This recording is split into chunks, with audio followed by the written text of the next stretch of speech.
Cool. We good to go now? In that case. Right. I believe I'm told we're live. So, hi everyone.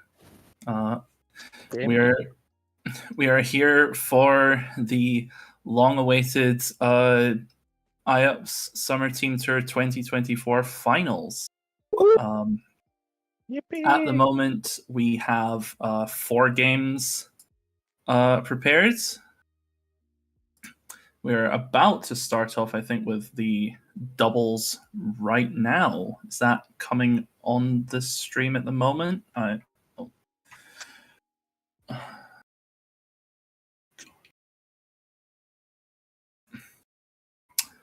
Right. Can I just we need to just double check if that's actually on the stream at the moment. Is it? Yep, should be there. Okay. I should also say, joining me, and I hope everyone can hear me because my laptop just shat the bed a bit 2 minutes ago, are other mods, Callie and Emma. Hello. We have a little, as a triumvirate, with Red occasionally chiming in for technical support. We'll be commentating the games, but I think all eyes are on doubles at the moment. So we have Cambridge bringing one half of Flutterfish, I think, with the demonic Chi-Yu Fluttermane Rillaboom draft. Absent its fish, Corviknight, Gyarados, we have a different fish from Budget Cuts. Mudsdale and Venonat making a surprise appearance. And on Queen Mary's side, with a draft I think you could call eccentric in a lot of ways. It has a lot of non-standard pieces with Qianpao, Iron Treads, Azumarill, Arcanine, Fletchinder, and Raikou. So we've got a little bit of a Dawn of the Shitters with two little support guys coming along with, but otherwise most of the usual suspects from the big guns on either side. For those of you who haven't been following along with the VGC games thus far, we have the Terra types visible at the moment. In the I don't think that's visible on the stream for you, but any Pokemon on either side can Terra at any point during these best of threes matches, and the Terra types are known to each player. I think we have a grand total of 0 stab Terras to make my life easier for explaining any of it, so we'll just roll with the punches as they go. Do either of you have any thoughts on this match? I don't really know BGC much. I'm just interested to see what a Venonat is going to do. I was going to say, Venonat does get Rage Powder, so we could potentially see some redirection here. I know it gets what's its ability? Compound Eyes, Sleep Powder, I think. Oh, yeah, and I think we're kicking it off with Fluttermane and the wrong fish. Into the fish powder. The dogs. Right. Yeah, Chi-Yu's going to have to go to couples counseling after this one. And we have Double Dog from Queen Mary. From Queen Mary, yeah. And they're both yellow as well. Yeah, one of them even looks good when it's yellow. We've got Team Yellow versus Team Blue right now. Yep. Color-coded for your convenience, dear viewer. It won't last. Maybe it's a shiny Azumarill. We'll never know. Or we might, but... So, this best of 3 is going to be an interesting one because a lot of the individual games for VGC will be very swingy, very high tempo. But what we're going to see here is basically going to set a bit of the tone for the rest of the stream because Cambridge are already up 1 game out of the 5 formats since Paldea Dex was already played last night with an impressive 5-0 victory, thanks in large part to Galarian Slowking receiving a ample donation from the big stall conglomerate and wearing down a Zapdos. Before Spectrier cleaned up. You can watch the replays of that in the Paldea Replays channel if you're interested. It's a fun game, very much a game of inches for a lot of it. But yeah, it appears that players on either side are not. Okay, yeah. It appears the turns are not having timer on. This is the one format where that is allowed and on by default unless both players agree otherwise, but we have had a lot of people gentlemen to not using it. So, a Will-O-Wisp actually hitting. Impressive stuff. Okay, so the surprise Flutter Trick Room, not a super common thing on something so fast. Helps the really slow horse next to it. Yeah. Threatening body press on Chimpal and also ground move on the Arcanine, so... Yeah. Rock Slide spam. With the 3 being shown so far. Rock Slide spam does some nasty, nasty stuff here for sure, but it's... Be a Terra coming, maybe? Could be. Possibly. No, there's not. The Chien-Pao is Terra Fire and the Arcanine's Terra Flying, so they aren't really risking that in front of a Rock Slide. Yeah. No, I was thinking about the Mudsdale's Terra, in fact, but... Mudsdale is Terra Fairy. Mudsdale's Terra Fairy, and Fluttermane is Terra Water. Obviously, Flutter doesn't particularly like its own Trick Room very much. Even if it's min speed, it's still faster than a lot of things. I can definitely see a Gyarados switching from the Flutter, just to get Flutter out and put some more pressure on the physical attackers on the other side as well. Yeah, definitely. Especially with I assume this Gem-Pow is Clear Amulet or something to avoid Intimidate. Yeah, it should be stressed, by the way, viewers, aside from the Terra types, which are open information on the live link, we are generally speaking not privy to the sets. I think a few of us may have seen bits and pieces of some, since some of us have friends on teams we may have helped prep, but we don't have them to hand. Okay? Yeah, all we know is that's the Rock Slide. Oh, yep, that's a Will-O-Wisp moment if I ever see one. This move is not good. Yeah. Dazzling Gleam. Well, do you think if we got this on a World Championship, they'd improve the Will-O-Wisp accuracy again? Yeah, it had to miss 5 more times in a row, surely. Yeah, pretty commanding turn from Cambridge. It remains unburnt. Yeah, the Will-O-Wisp missing is huge. Given that it has the accuracy of an uncited Wikipedia article, we can count on that a couple more times in this set, I hope, for Cambridge's sake at least, because I don't think Mudsdale getting burned here would have been particularly good for tempo. And that Arcanine has sort of 4 choices right now. Protect if it has it, switch out, Terra or die, and those are kind of, So the just Rock Slide. Yeah, it might hope for a miss.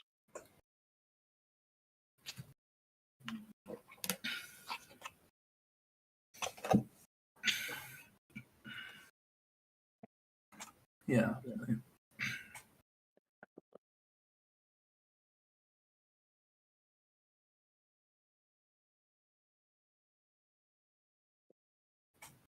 Yeah. In fact, if that Arcanine tears, it dies anyway. It's flying. So. Yeah. The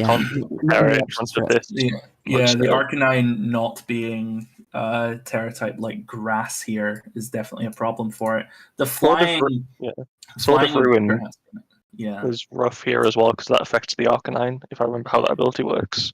Yes, Sword of Ruin affecting probably all sides is. The Arcanine would have lived 2 rock slides without Sword of Ruin. Yeah, if it did 52. Okay, yeah. Treads. Okay, we're bringing Treads in, I think. With the speed into the Trick Room. Oh, it lives. Oh, just barely living. Big live. 51. Into dead. And Chien-Pao's down. And this Treads is really struggling in Trick Room. The Quark Drive speed is unfortunate for it here, I think.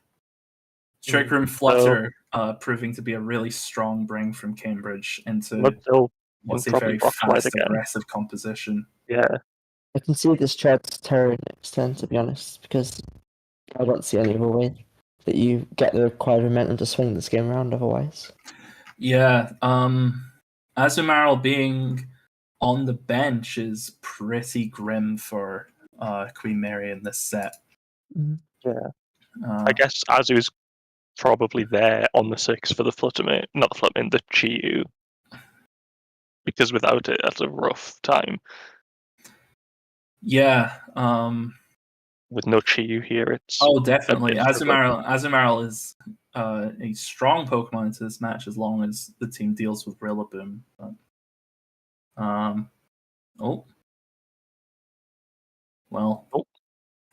Critting high horsepower. Oh, and the burn finally happens. Damn. Yeah. On attempt number 3. The Terra there being pretty strong now that Rock Slide was more distant. Sorry, yeah.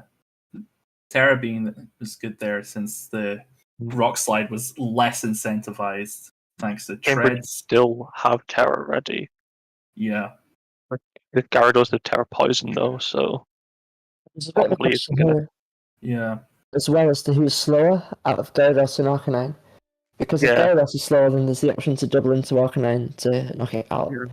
But if Arcanine's slower, then they can get another burn off, potentially. If the team seems focused around Trick Room with Mudstill doing a lot of damage, the Gyarados could be slow. It could be. Speed Gyarados. Oh. Looks like it is. Oh, no. It is. Oh, that seems like a well-timed sack there. Oh, the Wacken. The Wakan Berry is great here. Yeah.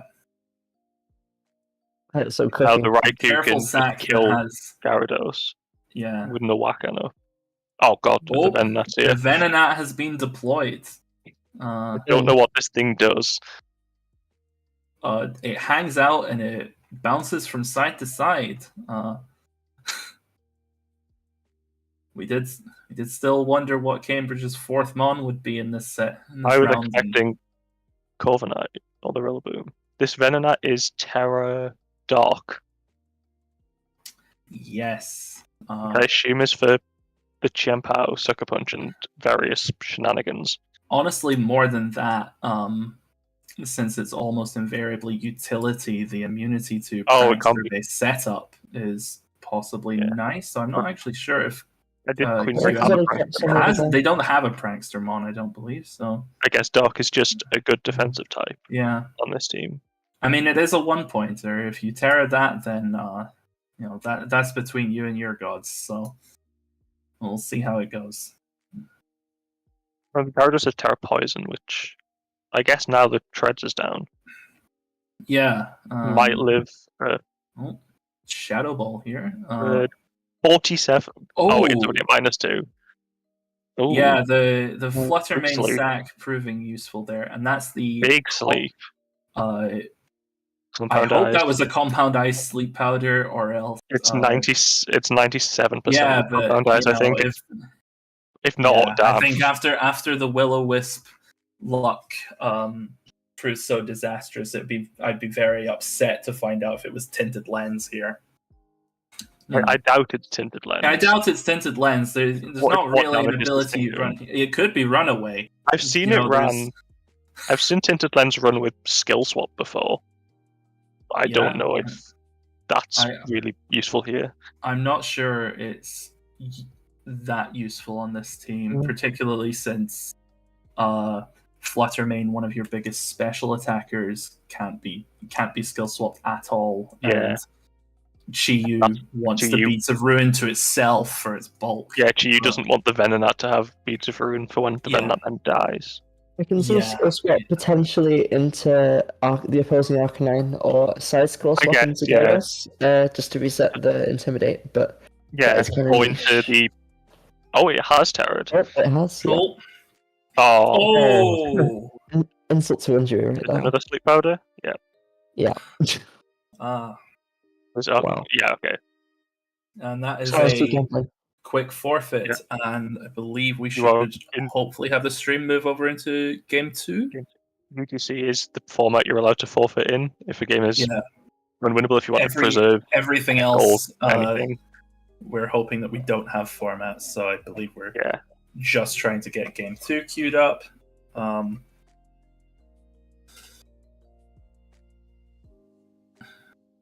Right. Yep, and I believe that should be with you now. Like it? Yeah, so... So again, in case anybody was unaware, for all the games in the best of 3, you have to bring the exact same 6 with the exact same sets.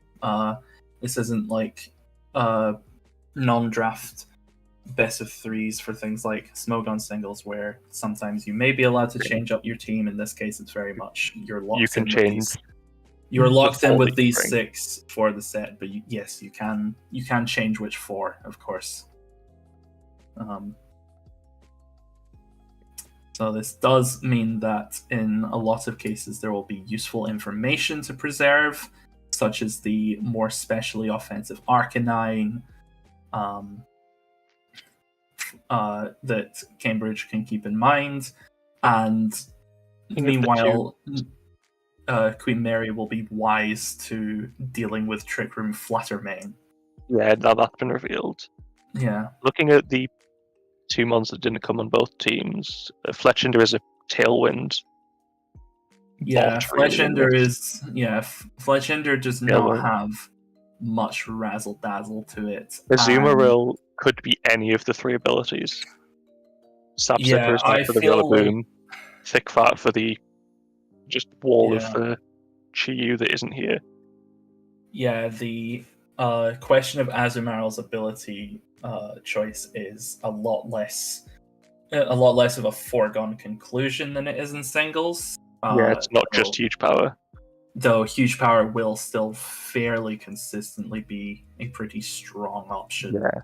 And definitely the strongest, unless there's a specific matchup reason. I would have my doubts about Sapsicker, given that the fire it's Terrifier. Yeah, that makes me think it's Thick Fat or huge power. Probably huge power in that case. I think huge power is a...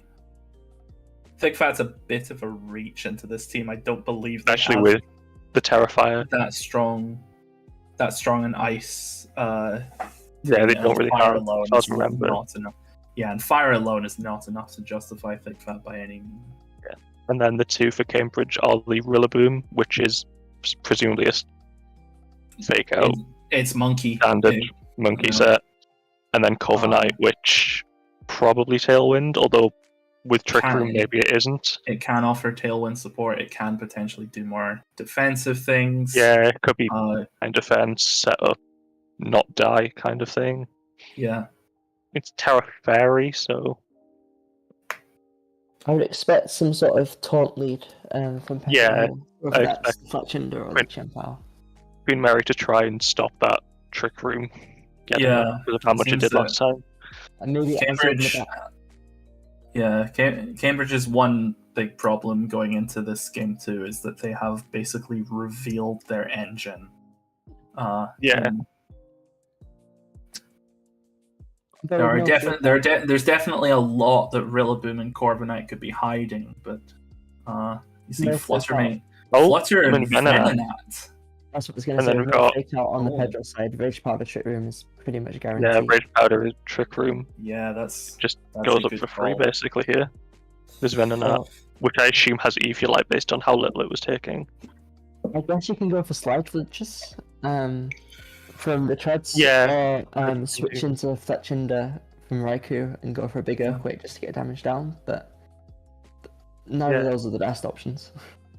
I think if they want to stop Trick Room, going for a flinch is their best chance. Yeah, against Trick Room, you either have to do everything you can to stop it, or even then, harm reduction, just get some slow mons in the back to prepare for it. Yeah. I don't believe that Raikou's item was revealed in Game 1. It is possible that Raikou could have something like safety goggles to threaten a bit more. Yes. But we obviously haven't helped the damage it was putting out. It might be. Yeah. But equally, given the Fluttermane has such strong special bulk, and the Iron Treads confirm that it does not have goggles, it seems quite hard to break through both of them. Yeah. The Raikou is Terra Water. Yeah. So they have to be wary of doing that with the potential Rillaboom around. Yep. Rage Powder. 32. Oh. Okay, so it is dead, but Trick Room's up. But honestly, that's pretty good.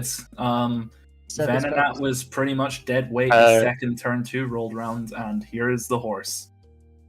Now the horse presumably flicks Earthquake. Either of these could Terra, but they're only Terra Water, so they're still going to take a lot. Still going to take some there's no Willow for nasty damage. Because the Arcanine's line, Seems good here. I guess Flutter could switch to Gyarados. Could switch to Gyarados, could switch to Corv. Can't switch. Probably doesn't switch to Rillaboom because Earthquake in grassy terrain is not good. Yeah, that is a bit of an interesting anti-synergy there. Potentially Rillaboom. A lot of people is would just a threat in the build, but not in the actual game. The Gyarados or Corv switch is very punishable by Raikou reading that. Yeah, the Wakan Berry helps, but it's not like you can't expect an electric double into that slot. Yeah, or just an electric move plus anything really from Treads. Yeah, Rock Slide to do it, I think. Yeah. It could do. This Mudstail revealed its ability last game, if I remember. There wasn't stamina. It didn't get instant, Yeah, so it's Inner Focus, I think. It is. Or on tempo. Yeah. I think they both do that. Oh, true. Yeah, I guess Inner Focus, I believe, was declared. Looking at the pace, I cannot remember. It's looking back at it now, it is Inner Focus, and that would be better than on tempo in most cases. Due to the flinching. So Rock Slide here wouldn't, but the Mudstail goes before everything at this point. Yeah, the Mudstail goes before everything, and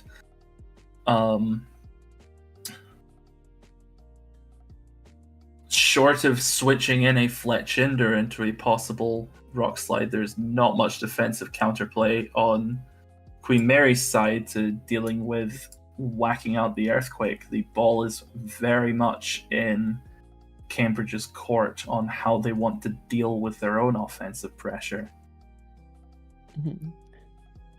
The Raikou, I believe, could be Sugar Berry, so that is possible. It's not. Was it Terra Water? Both Terra Water. The Treads.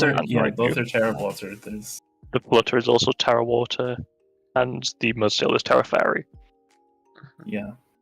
But they're Terra that early. I doubt the Mudstail wants to Terra here, having just the ground type when there's a Raikou clicking. I click Thunderbolt. Yeah. Ground is a lot more defensively sound, especially when Terra Fairy opens up to Iron Treads, possibly Iron Heads or something. But more importantly, just forsaking that electric immunity to allow there is also these to pivot we around. haven't ran calcs, but there is a chance that Raikou is choiced either Scarf or Specs. Yeah. Okay. So obviously, if that thing is choiced and locked into Thunderbolt,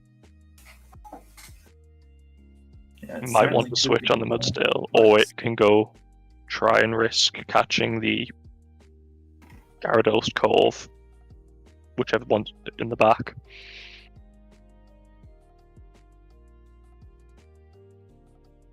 We do have timer on now, so Timer has gone on, which is the pressure's on. Protect. Oh, and no defensive play from the Raikou there. Only 30 is rough as well. Yeah, Iron Treads took that quite well, but now Sword of Ruin is maybe here now to active. Yeah.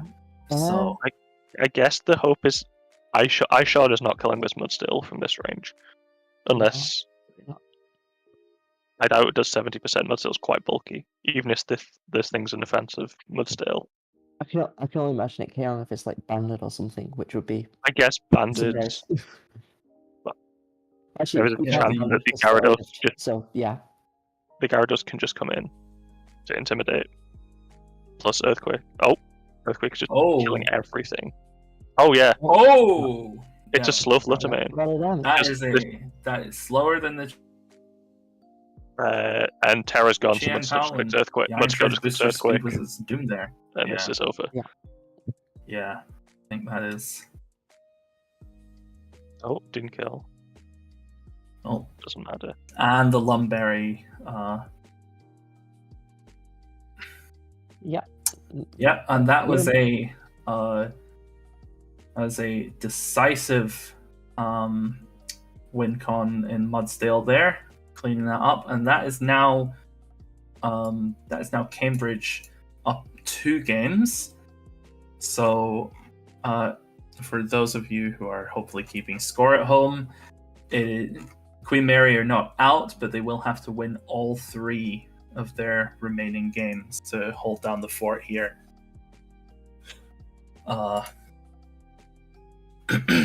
So I guess the Cambridge will be looking forward to finally answering the question of can they break the curse of showing up in semi-finals and finals so many times before and then struggling right at the finish line, or will they be able to drag the championship title kicking and screaming vaguely 60 miles north of the Greater London area?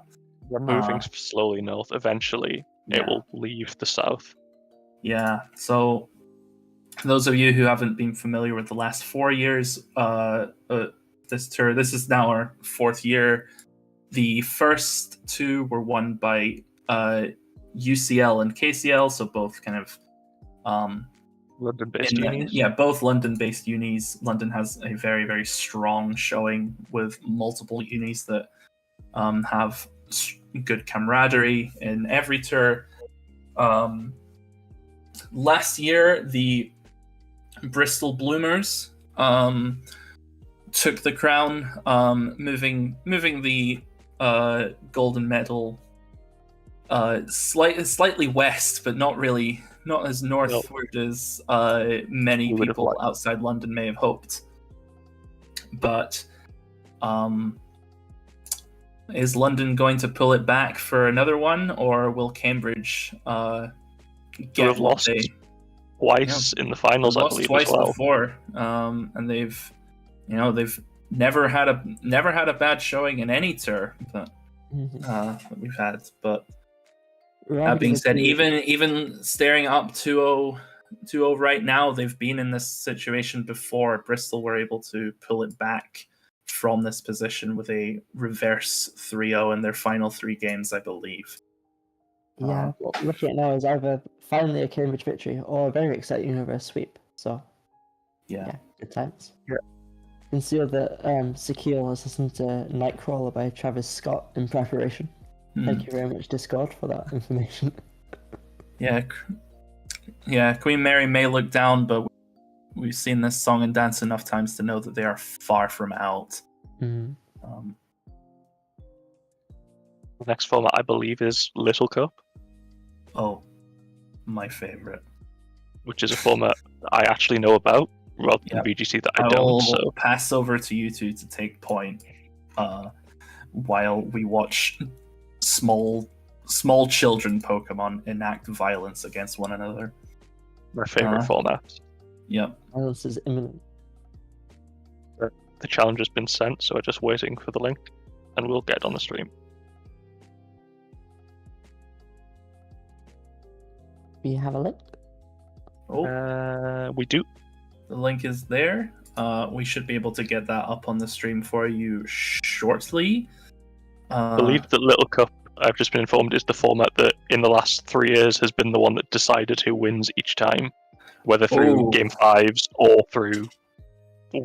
This is always the one that people won to clinch the victory. Okay, so we should have this with you soon. Okay, so I think that's on stream. Got Ponyta, Hisuian Zorua, Toadschool, Cufant, Meowth, Alola, and Tyrant for Cambridge, and then Bunnelby, Staryu, Hisuian Growlithe, Hisuian Voltorb, Sandshrew, Wingull for Queen Mary. Yeah. These are pretty much both players' strongest ones. Yeah, these are the strongest 6 that you would expect, given the matchup. LC being such a top-heavy format leaves not that much room to experiment.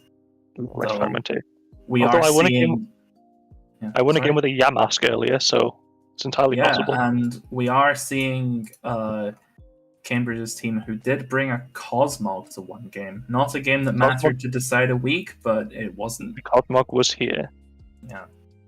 So Cosmog being a big fan of British Eurovision and being a crisp 0 points on this board. It learns 2 moves that are Teleport and Splash.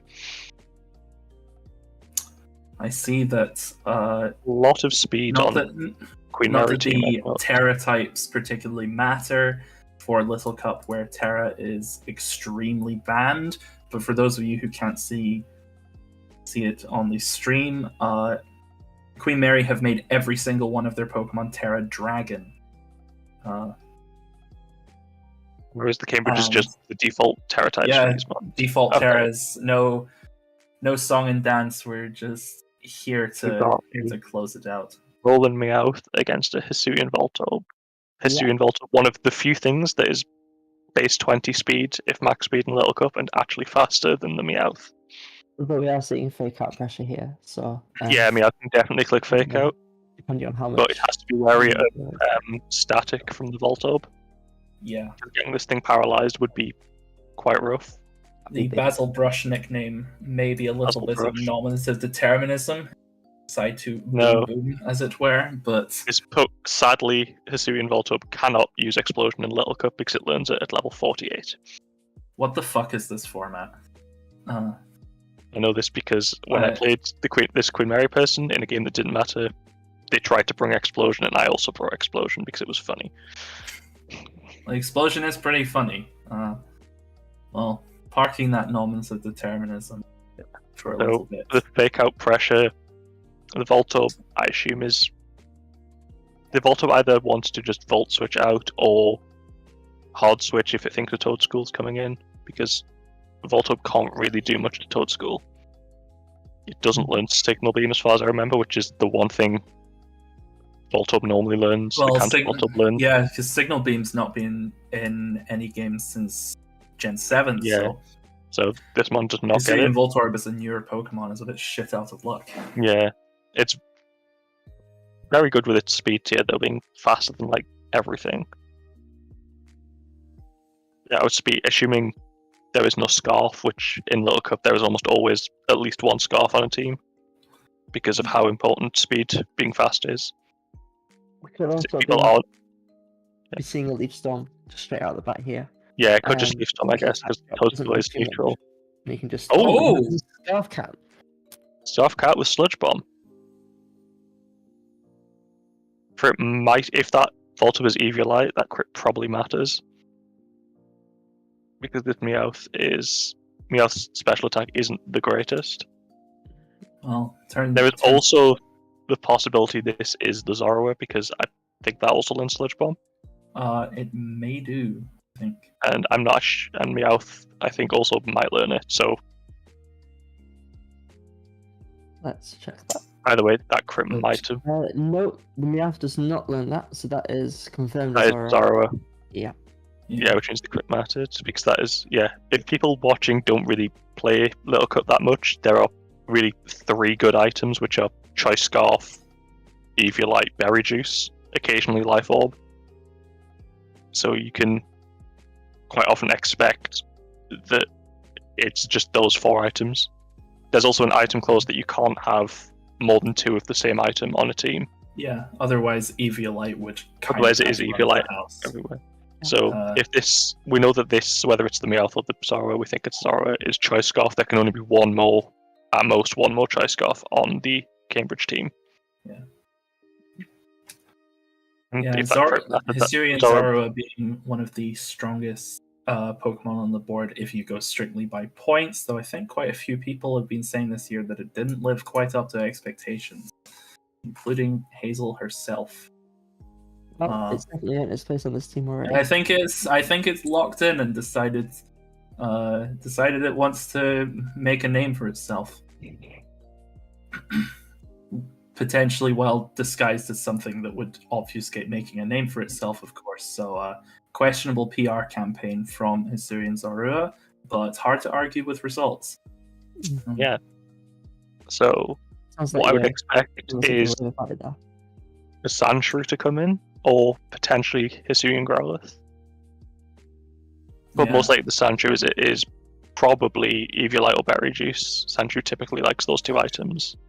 It has Knockoff or Stealth Rocks, both of which are very good moves in Little Cup. Mm-hmm. Knockoff is nothing really on Hazel's team, I think, wants to be knocked off. Very rarely you have a Mon in Little Cup that wants to take a knockoff. Because losing, say, an Eviolite is just so huge for your ability to live hits anymore. Because Zorua was Cobbleberry, that's the only thing I could imagine that would want to take it, but confirmed isn't now. So. Unless it was a really slow Voltorb. Yeah, unless that Voltorb was EV'd in a way to not very be the fastest Mon. Yeah. Based on it being a lead, I'm assuming it is a lead to just Volt Switch for free, basically, with being faster than everything, unfortunately. And into a Meowth team as well, you want to use its speed to outspeed it.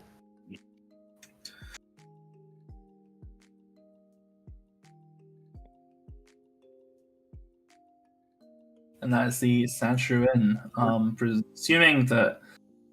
Assuming that the Zorua, I think we can stop pretending. The Zorua is almost definitely scarfed. It is unless Cambridge are cheating and bringing moves that Meowth doesn't learn normally. We can assume it's the Zorua. We can assume that Cambridge are playing honestly and with moral character. Partly because the team builder will have a validation check. Yes. And we are playing. In is the Toad School. Loses its Eviolite. It's Eviolite, okay, so we could see a Giga Drain coming from the Toad School, or just a grass move. Yeah. With nothing that actually really switches into a grass move, given that the one grass resist is dead. Could easily also be a knockoff from Toad School. It does learn that. Wingull probably lives a grass move, and Wingull and Growlithe will live a grass move, but Growlithe can't really switch into this in case it clicks Earth Power. Yeah. Or Rapid Spin, and then ends up, if it's max speed, faster than a Scarf Growlithe. I don't know if Sandshrew gets triple Axel. I don't believe I think it's just a lone Sandshrew that gets that. It's gone. Oh, big knockoff. Berry Juice. Berry Juice. I agree with the nickname of this Wingull. Please give this Mon Drizzle. I promise nothing bad will happen if we give it Drizzle. It won't get banned from the format. I also used Wingull in IUPs, and it was a very fun Mon, but Hurricane without rain is not something to rely on to win games. Unless you're Iron Jugulis, the secret best Pokemon in the world. Nobody fact-check me on. Oh. Well, 12. Crisp 12% from Air Slash. So I know you were saying Rainless Hurricanes are strong, but maybe it's a take what you can get situation. Assuming this Wingull gets U-turn, it gets knock off. Yeah. It will probably have Surf, given that there's a Ponyta. It's hard not to imagine that. Yeah. I expect either U-turn into something, maybe the Sandshrew, maybe the Staryu. Probably can't risk a Growlithe in case this is Sheer Force Rock Slide, which will hurt. But it is entirely possible, isn't it? Qfan gets a few fun coverage moves that maybe Qfan does get things like Power Whip specifically here for the Staryu. Good think. It also gets Stealth Rocks. If it does indeed run Power Whip here, then if it does indeed run Power Whip, I think Queen Mary might rightly or wrongly feel that they are owed a miss, perhaps. Given there are this Qfan gets Stealth Rocks, but there are two Rapid Spinners at full health on Queen Mary's team in Staryu and Sandshrew, both of which do threaten this Qfan with Life Orb Surf from Staryu or just an Earthquake from Sandshrew. I have Team Builder for Gen 9 Draft open right now, and it's saying that the Qfan doesn't learn Power Whip. You're looking at Gen 9 Draft, you're not looking at Next. Oh, there's the Power Whip, only 54. Yeah, in that dex it does. That's 54, which is... Yeah, that being because Power Whip is a TR in Gen 8, but it is and for some reason they give it to the Elephant. Because it has a big trunk. That is true. You see that thing right there? I think that's a powerful whip. They do have... These mons do end up at the same speed if both are max speed, so we could see a speed tie here.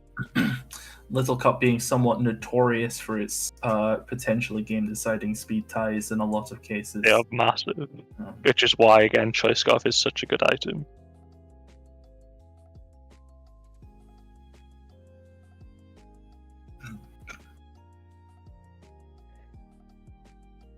Potentially Scarf Qfan as well. I doubt the Sandshrew good thing on the disease, but Qfan could be Scarf.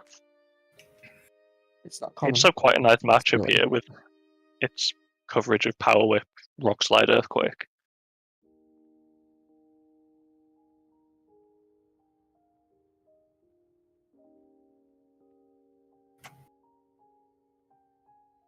There is also a chance if the Qfan is Eviolite, it lives an Earthquake from the Sandshrew anyway. Yeah. In which case, it might be down to a Power Whip miss if the Sandshrew lives. I think that may depend on the Qfan's investment overall, but it's not impossible. Yeah. It would need to be a very, very bulky Qfan to pull that off, though. Oh, Sandstorm! Oh, manual Sandstorm for the Sand Rush. So this Sandshrew is now faster than almost everything. Yeah. It's now it's doubled its speed, which means if it's max speed, it's hitting 28. Which I believe the only thing that's faster would be a Scarf Ponyta or Meowth, if I'm doing my maths correctly. And even then, that might be a speed tie. Yeah. Yeah. Well, this has certainly become interesting. It's interesting. So this Sandshrew is now fast. Sandshrew can learn Leech Life in that dex, so I think it also learns X-Scissor as well, both of which very much threaten this Toad School. Yeah. Yeah. This one is far from over. There is the potential for the Tyrant in the back to be sturdy, which could be out for Cambridge to revenge this Sandshrew if it kills. Yeah, Sandshrew has not with Berry Juice. Yeah, Sandshrew has definitely not won the game, but it's definitely swung momentum because I think something might have to die to the Sandshrew here.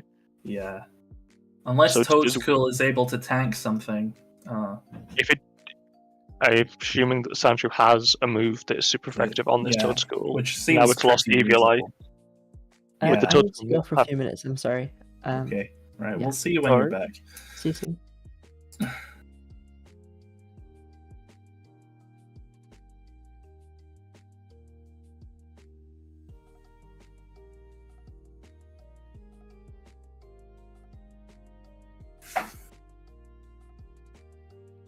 But there is the chance that this Tuzgo is just to be sacked, with it losing its Eviolite. I think everything left kills it. Wingull Air Slashes, the fire move from Growlithe, Staryu gets Ice Beam, but Surf probably kills, and then Bunnelby with huge power is going to hurt it. Yeah, for sure. There's definitely stuff in the back that can help support whatever Sandshrew does. Sandshrew won't be able to solve every problem here. Guessing which ones it can and can't solve. Well,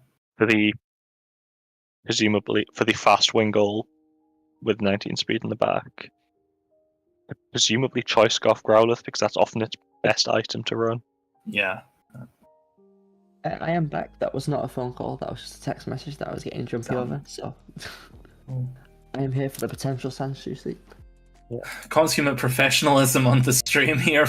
Oh, absolutely. Yeah. Well, in the time since you've been gone, Emma, to quote the Pokemon Stadium announcer, they're staring each other down. Not much else has happened. Mm-hmm. And I assume Gen 5 sprites on, so I'm staring right into Toadskull's unblinking eyes. Well, I think that's Toadskull's sprite by default. It's one of many. There's no one of many Persouls that Pokemon Showdown has trapped in model-less purgatory. You will be a PNG sprite, and you will enjoy it. Oh, and that is the Leech Life. Yeah. Which has healed this Sandshrew a lot with how bulky this thing is. Yeah. Now, ground types don't get the special defense boost in Sandstorm that rock types get, so Sandshrews' special defense is still low. Yeah. It's still low, but the only real special attackers left for Cambridge are the Zorua and Meowth, which I don't think can take a hit from this. No. Unless there is a Sash involved. Yeah. Well, we know that the Zorua is Scarf, but it could be Sash Meowth. Although it's still down to Sand afterwards anyway, so. With the... Yeah. Oh. Perhaps Sash... No, wait, no, Sturdy Berry Juice Tyrant. I can see. Okay, Fake Out, that makes sense as well. Actually, this is Fake Out Pressure, or Sash Water Pulse, which Meowth does get. Oh! This is not the Meowth. We've been bamboozled for a second time. We've been pranked, and that was the attack drop there.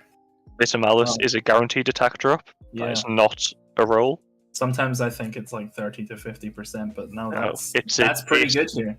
75 special ghost move, which is a guaranteed attack drop. Your Honor, it's basically a different move than it was in Legends Arceus. Sometimes I played this Cambridge team week 1, and that was one of the first moves they clicked, and I immediately had to look up what it did, so I forgot it existed. That Sandshrew is almost certainly not max speed then, because cannot be max speed. It's a 25 speed with a Scarf. Yeah, and so max speed Sandshrew hits 12 or under. Yeah. 28. Yes, Sandshrew must be a bulky set to hopefully just, I assume, speed creep the 19 speed Pokemon, or potentially a Scarf, or a Scarf or Dragon Dance Tyrant, maybe. I would imagine that Bunnelby comes in now, though. Yes, with this being known to be Scarf. Yeah, there really is not. Interesting, because the Bunnelby switch is so obvious, but I guess part of me wonders, can Cambridge really afford to take their foot off the pedal with this? I mean, Cambridge can read that, and then London can read the read and just stay in an earthquake. But that is of course, yeah. There is a chance for a double switch from both. Of we assume a Bunnelby from Queen Mary as it is immune to Ghost, and then I guess Cambridge will have to be looking at their material here and asking, if I were to be wrong about, if I were to overpredict, what am I going to lose in these 2 turns of Sandstorm? Mm. The option could be, given the state of their team at the moment, that might be quite a lot. Yes. Although, what is switching to Bunnelby? Hufant, I assume. Yeah, well, I mean... Could it get Earthquake? This Bunnelby is a threat with normal and then just Earthquake. Normal stab Earthquake. Exactly. Yeah. quick attack as well for priority. Yeah. Mm-hmm. It is very much a given this situation. It's what do I lose by being wrong will be. Unlike fellow huge power Rodent, Rabbit, Marill, and Azumarill, I don't believe Bunnelby learns Belly Drum. I don't think it does. But I believe it learns Sword Stance, or at least I know Diggersby learns Sword Stance. And occasionally... that is right, yeah. It does learn Sword Stance. So, if this Bunnelby comes in as Zoroark stays in it, could be a free Sword Stance. Oh. Ooh.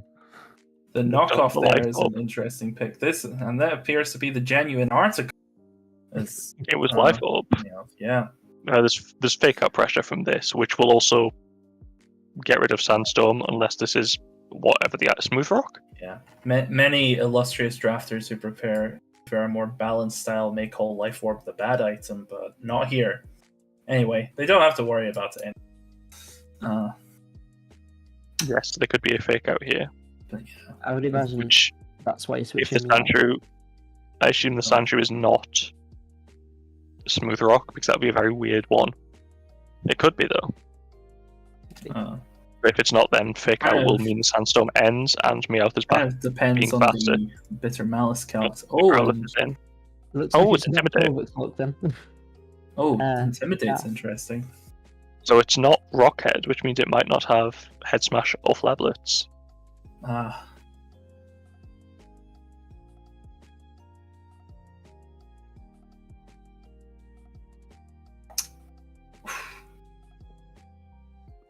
We could be seeing an agility setup here as well, because again, it's threatening a lot. It could be Scarf with special set. I believe the special attack isn't that bad, so Earth Power, Scorching Sands, Flamethrower.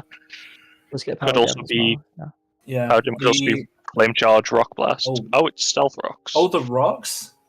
And it was Scarf. Scarf Rocks, okay. Love to see it. Thing is, Cambridge have no removal now. The Toadskull's dead. Yeah, I guess none of these Pokemon get removal, and they only have one thing that resists the Stealth Rocks for Chip when they come in, which is the Cufant. This may shock and disturb those of you who play a lot of Paldea decks, but Boots really aren't a common item in here at all. So. Boots are often a bad item, even on flying types. Yeah, Larvesta notwithstanding, I believe. Larvesta is one of the few mons that will run Boots in Little Cup, because otherwise it comes in once and then takes 50% and dies. Yeah, obviously Larvesta isn't here, but that should hopefully illustrate. Oh, Protect. This was entirely to stall out Sandstorm and things, then with Fake Out Protect. Mm-hmm. Or to make predictions, I guess. And then Rock Blast. Rock Blast always being an interesting one. Little Cup. Rock Blast is very good because multi-hit moves have some weird damage roundup that I can't remember that makes them just do so much more. Yeah. Because each individual hit has a wide range that if you hit a couple max rolls, it's stronger than Stone Edge. I think you hit 3. You just get more opportunities to hit max rolls, so it's better on average. Yeah, max rolls in Little Cup are affectionately called mini crits by some. It is also 85 accuracy, if I believe. So you do run that risk. I think it's 90, it's 80. I'm pretty sure. Oh, we've all said different numbers, so it was 90. Yeah. So it's straight up better Rock Slide. Well, again, consummate professionalism on the stream. It was 90. Forgive me for refusing to believe that a rock would hit the target. You better believe it. It's right before you. Yeah. Well, they may have been hacking. You never know. We could see a Ponyta come in because whilst it is afraid of a rock type move, it should be faster. It should be faster, and this Growlithe has high horsepower. Oh. We could also see we've seen the Tyrant. Tyrant is in. Now, this could... Sturdy Juice is good, but it could also be But of course, strong. its Sturdy is broken by the rocks, so... Yeah. Tyrant, I believe, learns Endure, so there is a chance. Yeah. Marginally more precarious than normal, but... I'm going to try and calc, see how likely it is to live this earthquake. Presumably, earthquake is what's going to be clicked. I assume so. It could click Dragon Dance if it can risk living whatever this Growlithe clicks. Mm-hmm. And it might be just the only option here as well.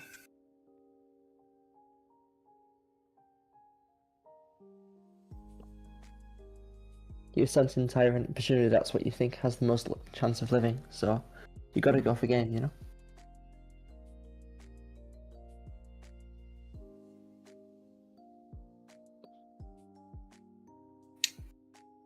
Okay, Cambridge are a bit lower in material, so while they are far from out, they do need to make. I think you need a bold player, potentially Dragon Dance Tyrant here, to go for game.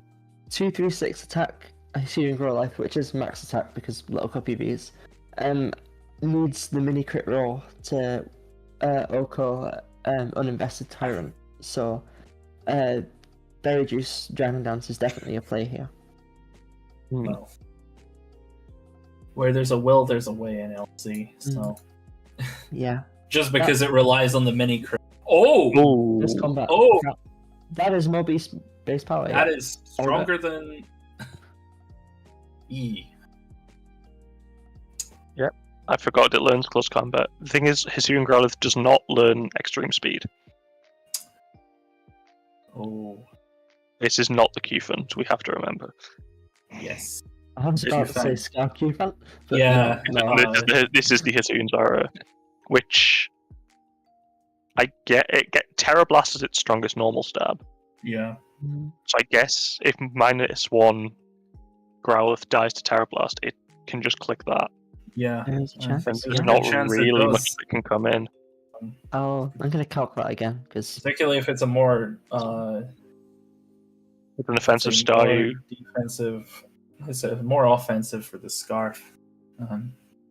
Yeah.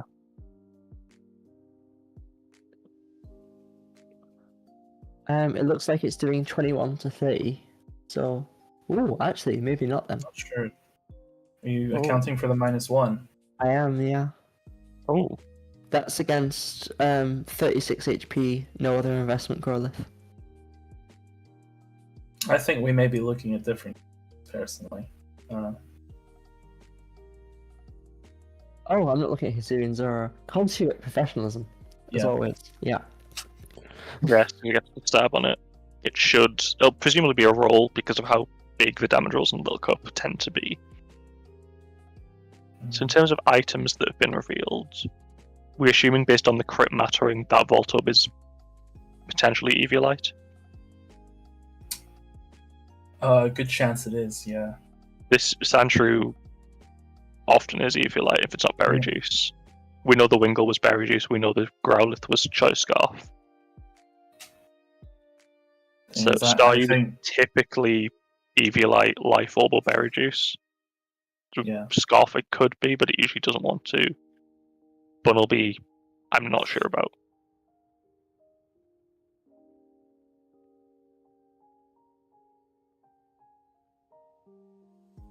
I think clicking the normal Terra Blast is pretty safe into most targets. I believe that is the best play. Even if I can agree there. Even if it does not make the magic happen on every single roll. Into some of the bulkier things, it will chunk stuff enough. It's a safe play, and you got to kind of play your odds at this point as well. So if it's got the opportunity to 2-Kokio, I think you definitely go for it.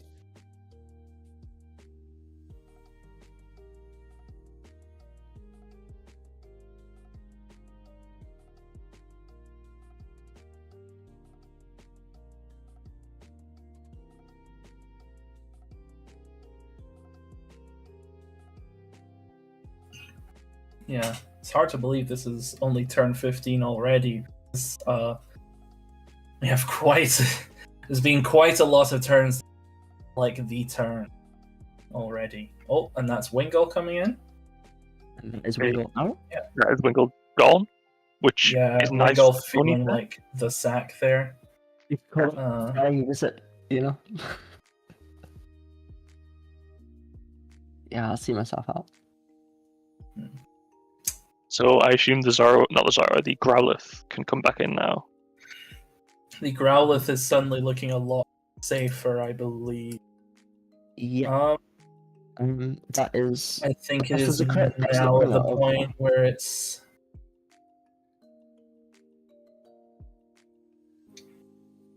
Hang on. There's a chance. The Zero set in the calc did not have max special attack EVs for whatever reason, so I'm gonna. Good Oh for yeah, it. I think the standard Hisuian Zoro is some bulky Will-O-Wisp knock set, from what I remember. Don't agree with that. Oh, Staryu's in. Oh. Staryu has Analytic, which, if something switches in, does proc Analytic. Yeah.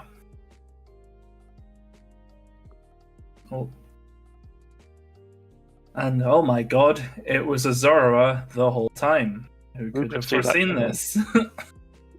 42 good damage. That might tell the Cambridge player, whether it's Eviolite Staryu or not. We know it's not Life Orb. Yeah. And I think we can safely assume it probably isn't Scarf, given the speed differences and the fact that that was a Scarf Zorua. Staryu might be difficult to kill, unless this Ponyta is Scarf. Or there's a chance Cufant lives. The Cufant is at quite a lot of health, if I remember right. Cufant has a fair amount of health. It could also be Scarf Cufant and outspeed, but somehow I doubt this. But it could be. It could easily be. Yeah. The thing about Wild Charge and algorithm, though, is that Sekiro does have a ground type to handily switch in to take that.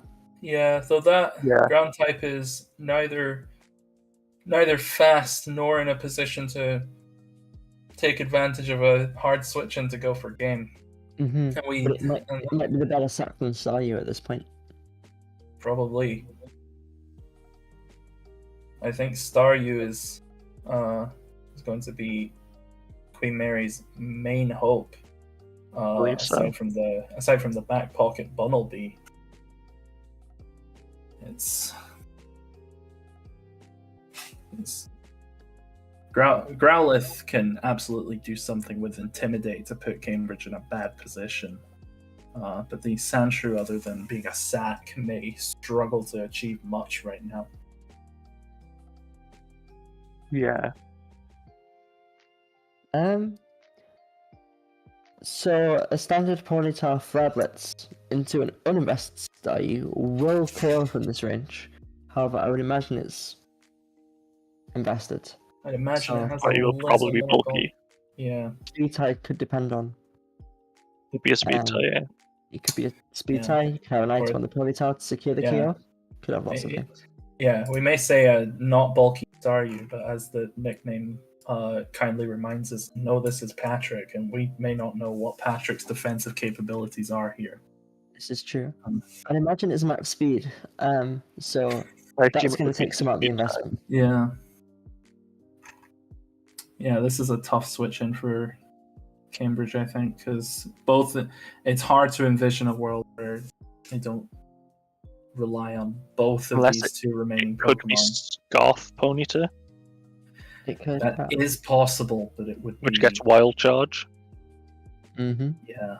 If it's Scarf Ponyta, that may be very difficult. Just looking at all options in Team Builder here, it could be Power Herb Solar Beam Ponyta. We just don't know. It could be. Yeah. Oh. Yeah.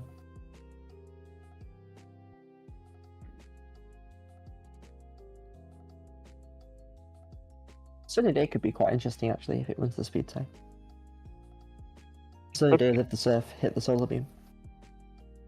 The win 2 speed ties is the problem. Oh, it is in. It could be Choice Scarf then. Yeah, well, the boots have been disconfirmed, so I guess thank God for that. The surprise. Oh.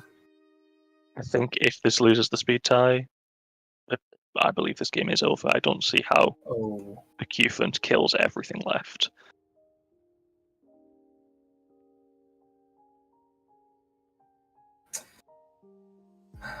Yeah, this being a speed tie is deeply unfortunate. Though, if, as you say, the Daryu is on the bulkier end, it may not be. I assume Hazel has done the calcs, as will have Sarkel, the Queen Mary player.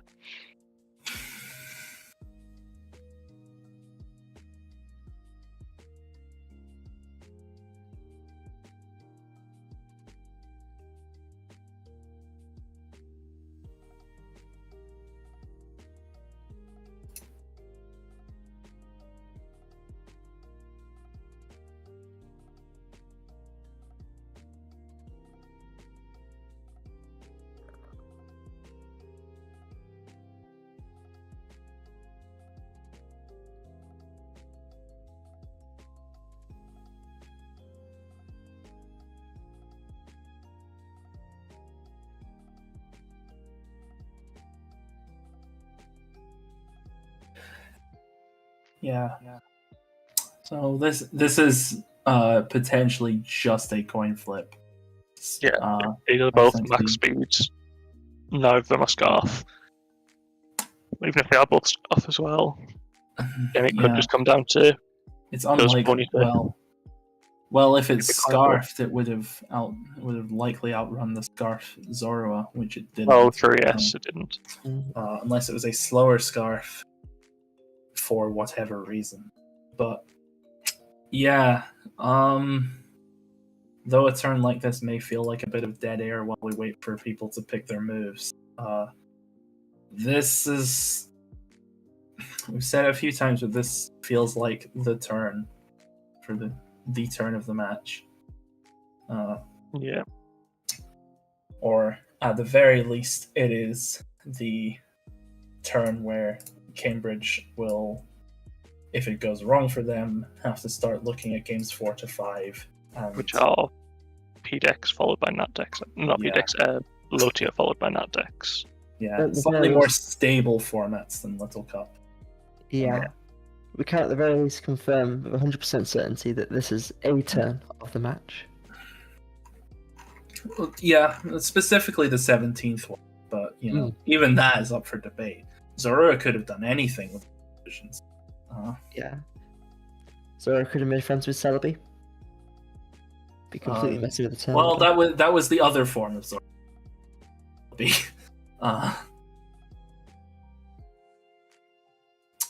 I'm assuming that's a film reference I don't get. Well, yeah. It's more of a reference to the event distribution that let people access Zorua in Black and White 1.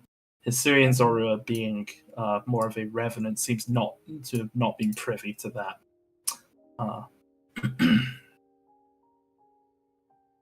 Yeah.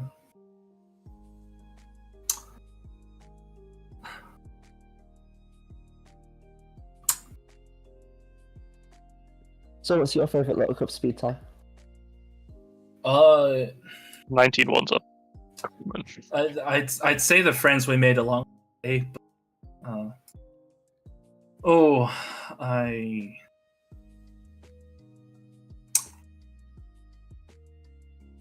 it's not this one. I'll tell you that for free. I've given it a lot of thought. We've been here for a while. It isn't this one. I don't like this speed tie. Yeah, and we have got 3 base 19s in this game that I can see. That's a funny fact for you right now.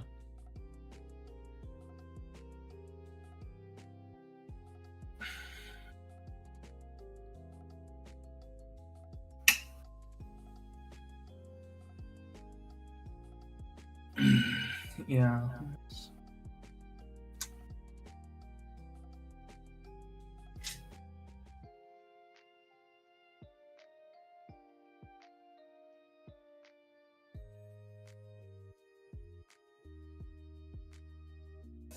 thinking.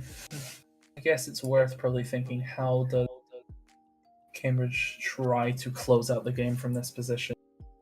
Because I guess they have to hope Queen Mary think this is Scarf, or it is Scarf and kills the statue. yeah, Perhaps I guess the question becomes how do they break Bunnelby, who potentially threatens a ground move, while also having enough in the tank to just get through the material with the. Well, we don't know what the pointer item is. Yeah. Yeah.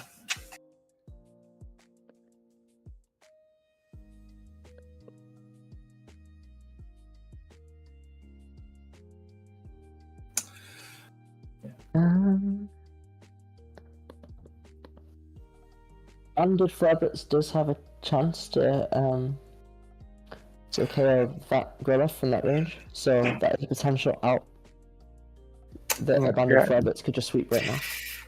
It could do. And just the risk of recoil plus priority from the Bunnelby in the form of contact. Yeah, so you'd sack everything and then try and sweep your Bunnelby at the end. Although there's then the question of does Earthquake Oko the Q-Funk? Yeah, well, the Battle Revolution announcement said Earthquake tears open the ground, so I like their shot. Yeah.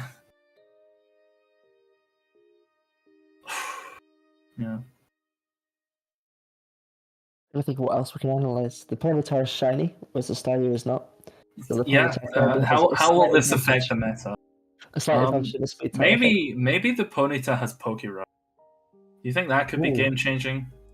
Well, if it leveled up too fast and became level 6, then well, let's not. You get experience. Oh wait, never mind. Pokérush is not gen. I forgot. But of course, this is gone. Yeah, Pokérush is gone because of that thing that happened.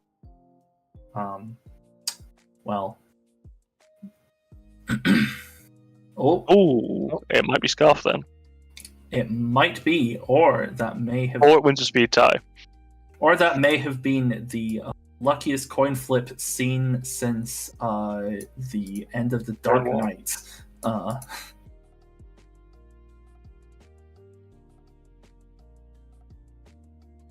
Will Ponyta make its own luck? I guess we don't know, but it is officially not over. And now this Ponyta is faster than everything, except for a potential Scarf Bunnelby. Maybe the Ponyta has stat XP. Maybe it was trained in Gen 1. That could be its secret. I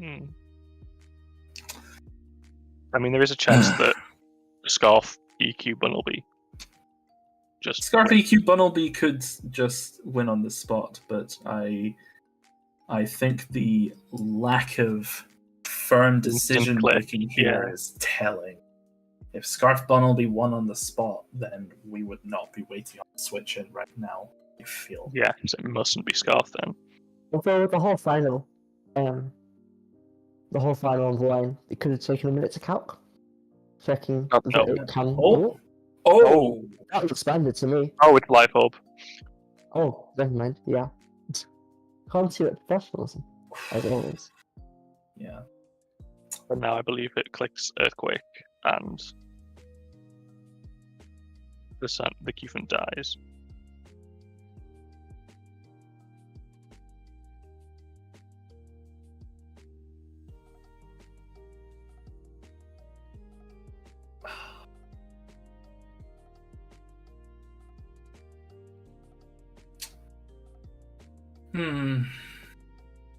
Yeah. Well, I guess that rules out stat. Is there a chance that it lives the Earthquake? No. Okay, no. It didn't. Crit may add insult to injury, but it wasn't killing everything left.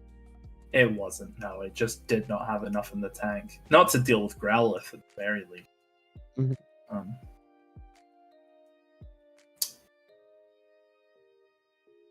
Well, it is not over. We have No. 2 more games, and Low tier followed by Nat Deck. Not Nat. Yeah, yeah. Nat Decks to finish. And a lot of potential for it all to come down to the last game as well. That's what we love to see. Yeah, well, can we break the curse of Little Cup being the decider? One would hope, because I don't like this format. It would be nice if it wasn't that important. But yeah, I think we'll wait patiently for the boffins and tech support to get us the latest game. We I are believe it's both low tier simple next. talkers. Yeah, we are simply yapping on stream about yapping. At this point, I'll probably have to take my leave, at least for the time being. Okay, well, it's not my expertise, and I am still expecting a call, so... Okay, Yeah. well, we will maybe catch you later for the final game, if not about turn 12 of the next game, if timer isn't on. You know, really impossible to say. It is. Anyway, yeah, later, either way. Bye. Alright, bye.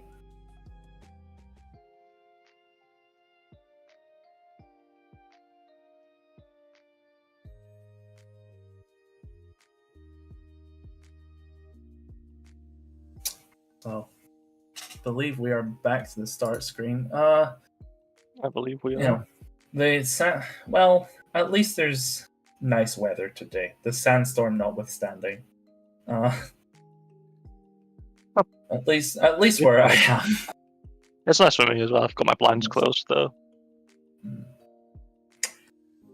Oh dear.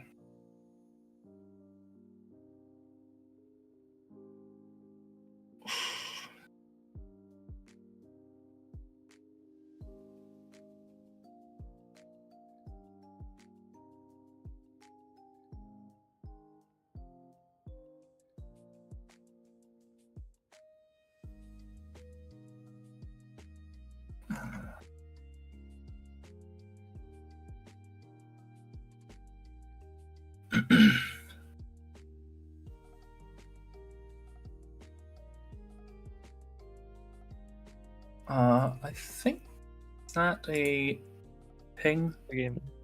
Oh, Is that a game? well, no, that's the big cheese saying that we can push to taking audio off for a few minutes to have a quick break while the low tier game gets ready. I think we should probably do that, so that you guys get to listen to music that is perhaps more enriching for the soul than whatever the fuck I have to say about this rabbit that clicked 2 moves. Some powerful stuff here, folks. Anyway, we will be back shortly when the tier people are ready to fire, I would hope.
Okay, and I believe that is us back now. We should be back. Yep, and we're dropping you right in with Game 4. It's this low is tier. Yep, low tier games. So you're gonna see a whole bunch of guys who Why maybe there's a Primate here? not quite. Yep, there's right. Yep, you've got Pecharunt has kind of shown itself as the mon to beat in a format like this, but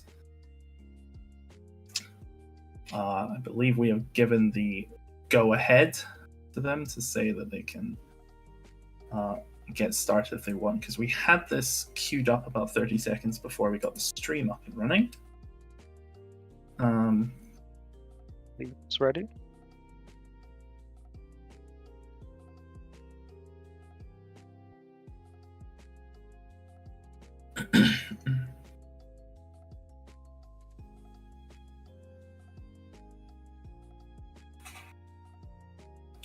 Oh, refresh page on stream so that Flo can have her avatar, if that is okay.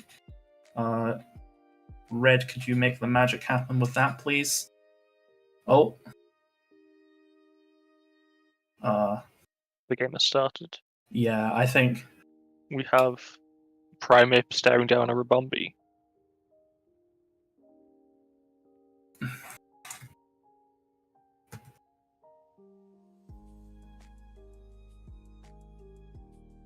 yeah, we may have a little bit of turbulence of refreshing the in just a second, as we hope the wizard is able to help us with that.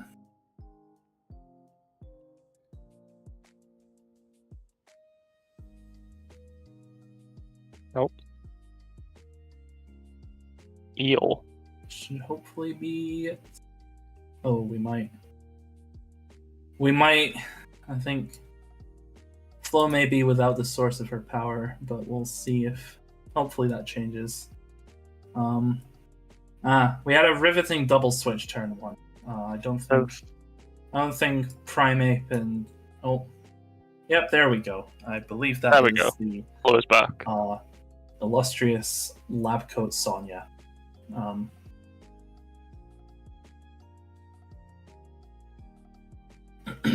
Yeah, we had a brief cameo from followed by Quagsire and Orthworm. More spikes. Well, yeah. Well, I see we've got a comprehensive floor plan in case. Hazard stacking. Yep. With the removal on Something Primary team being Sigilif Defog, and for Cambridge it is Skuntank and Sarina. Rogario and Serena. Yeah. But Serena can't really spin into Pecharunt, which also takes about 3% from a knockoff. Yeah, Sarina does not really like Pecharunt much at all here. Pecharunt having a fascinating stat spread. Oh, I see it's the Flame Orb Sigilif back at it. We'll be shifting the burn to many things.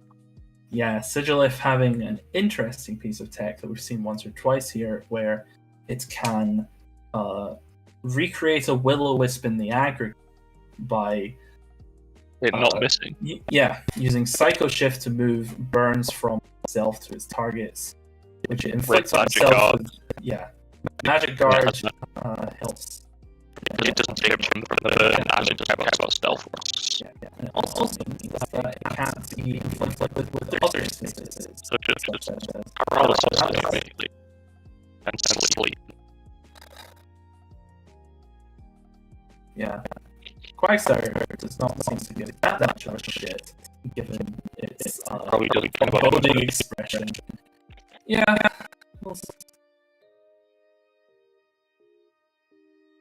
Quagsire is far from averse to using physical attack, but more hazards. There's quite a few Pokemon on this team that appreciate a burn less than Quag does. And of course, not being broken down by something like a Toxic is pretty crucial. Skuntank. It is getting calm. Yeah.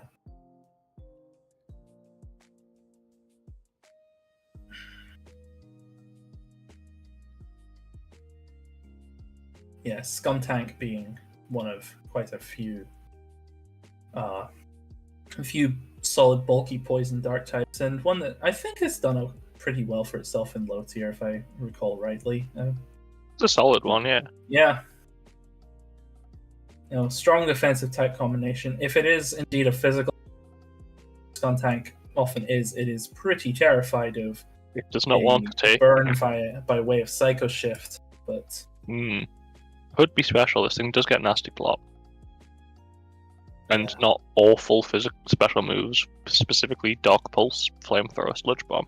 Yeah, it's far from shit out of.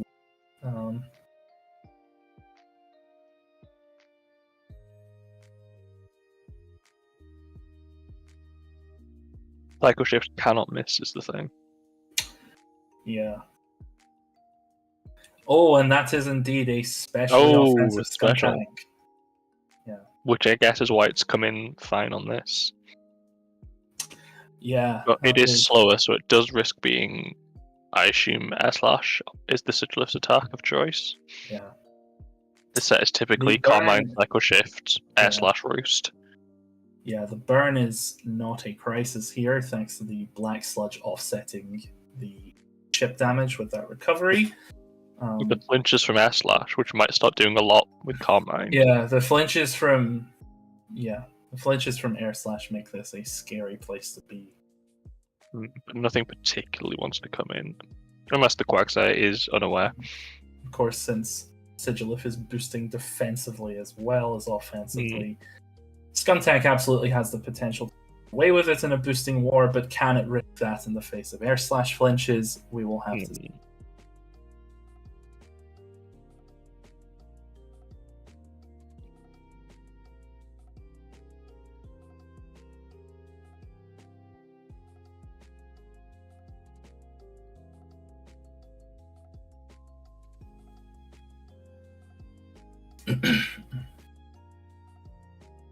Yeah, at the very least, there's Cambridge have definitely done their homework in the face of seeing this Sigilif's exploits before. And what may otherwise have been a team that, on the face of it, looks like it can't stand the sight of this Pokemon. Skuntank appears to with this being nasty plot, the Oricorio being electric type as well, so it takes the Air Slashes. It can start Quiver Dancing. I assume it is running that set. Yeah, of course. For anybody who has not played low tier board or really just thought about Oricorio a single time since 2016, Oricorio is almost always, and especially here, drafted as Oricorio All, so you can pick any of the 4 types that you would like to use going into a given game, which, in conjunction with being a Quiver Dance sweeper, makes it pretty strong in low tier with a lot of options despite its unimpressive stats. Electric definitely being a good bring here. Of course, fire to avoid the burn chip may have had its own merits, but it doesn't particularly care about the burn. It doesn't particularly care about the burn anyway, and Psychic and Ghost with a Crawdaunt around were unlikely, the same as Fire. Fire, Psychic, and Ghost all crumple like paper to the terrifying might of Mr. Craw. He is Trailblade! It's a sweeping set. Well, that's so one way to avoid the flinch. Yeah. Oh, God. Oh, right. Jesus, right? So that's something is taking so many turns happen so quickly. Where have these turns been all this time? They were so either the Sigilif dies here, interest, or something is taking a lot from a Dark Pulse. Yeah, I guess Crawdaunt with Aquajet threatens a kill if it takes. But if this is Aftermath Skuntank as well, like Dark Pulse plus Aftermath doing 25% if the Pokemon with Aftermath is killed by a contact move.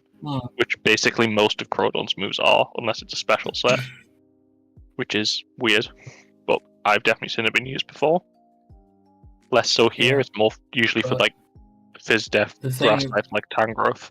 The things most positioned to revenge the Skuntank effectively are the things that are chunked by.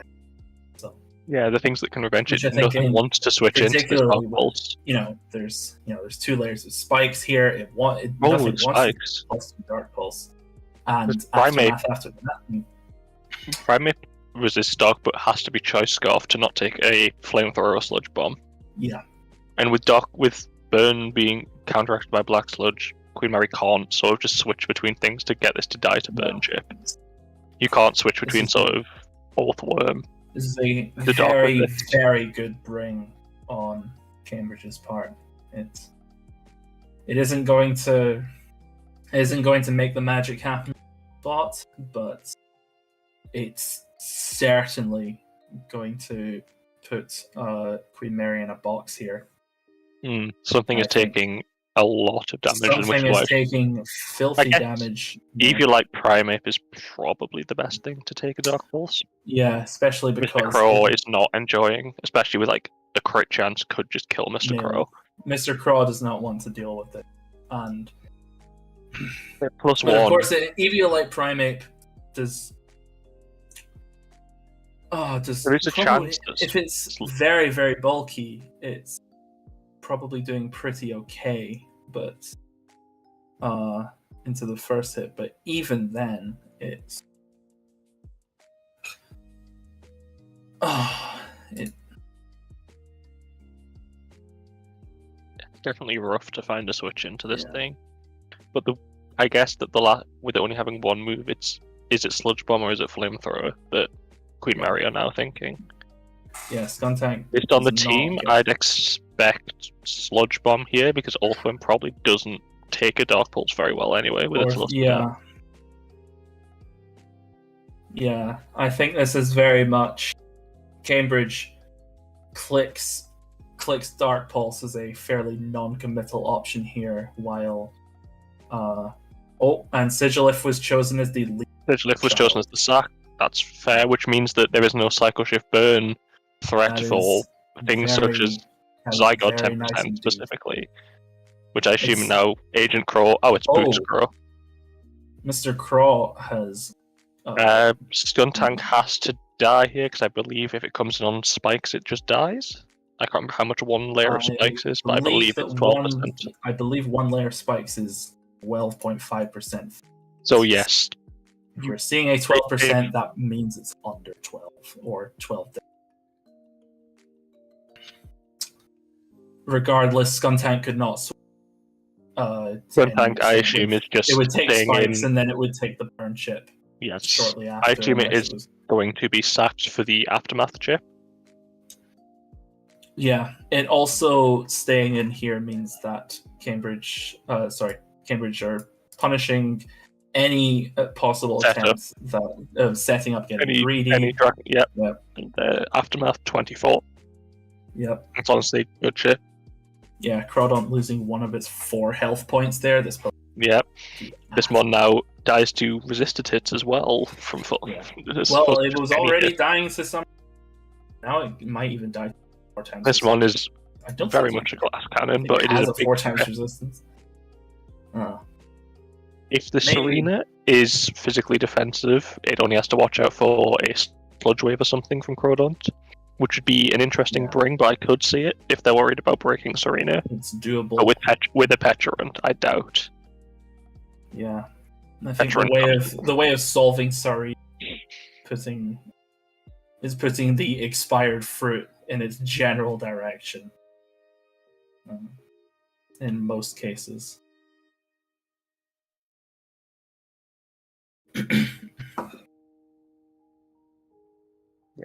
I believe we could see a Serena coming in if it outspeeds and can kill without risking a knockoff, because knockoff from Crawdon hurts.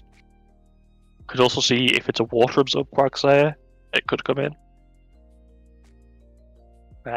Serena not being the fastest I doubt that Ribombi. It's better than Crawdon in that regard, yeah. I doubt that, as I said, doubt Ribombi or Oricario come in because they don't want to take Aqua Jets They just when they can threaten a lot of setup damage through Quiver Dance on both. Zygarde similarly. Zygarde. That thing is not bulky. Quagsire does not really threaten Crawdon back. As much as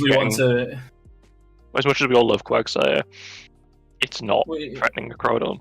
Quagsire is not made for war. And Crawdon is... and click Stealth Rock.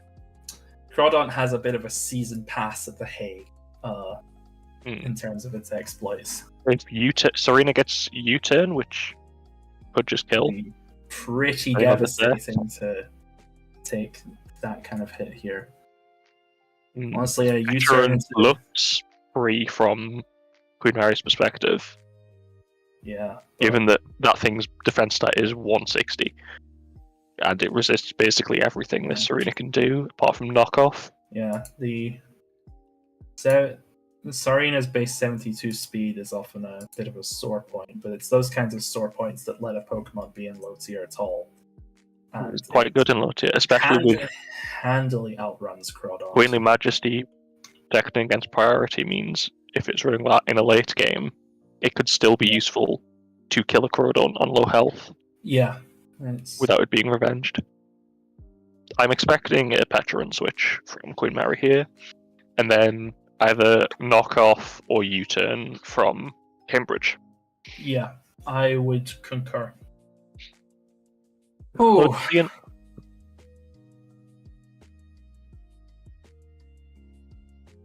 Well, at least Crawdon's putting on a little dance. Serena's model is far too stoic for that. I assume there is a world in which potentially Banded Serena or Adamant Serena U-turn could just kill Crawdon here. I think Crawdon's not very bulky. Yeah, Crawdon is not. No. Yeah, if Crawdon is not. Earthworm. Okay. U-turn on not. Yeah. U-turn, yeah. What threatens the Earthworm here, though, is the thing. I guess Oricario Pom-Pom. Oricario is okay. We saw Quagsire come in on an expected Earthworm switch before.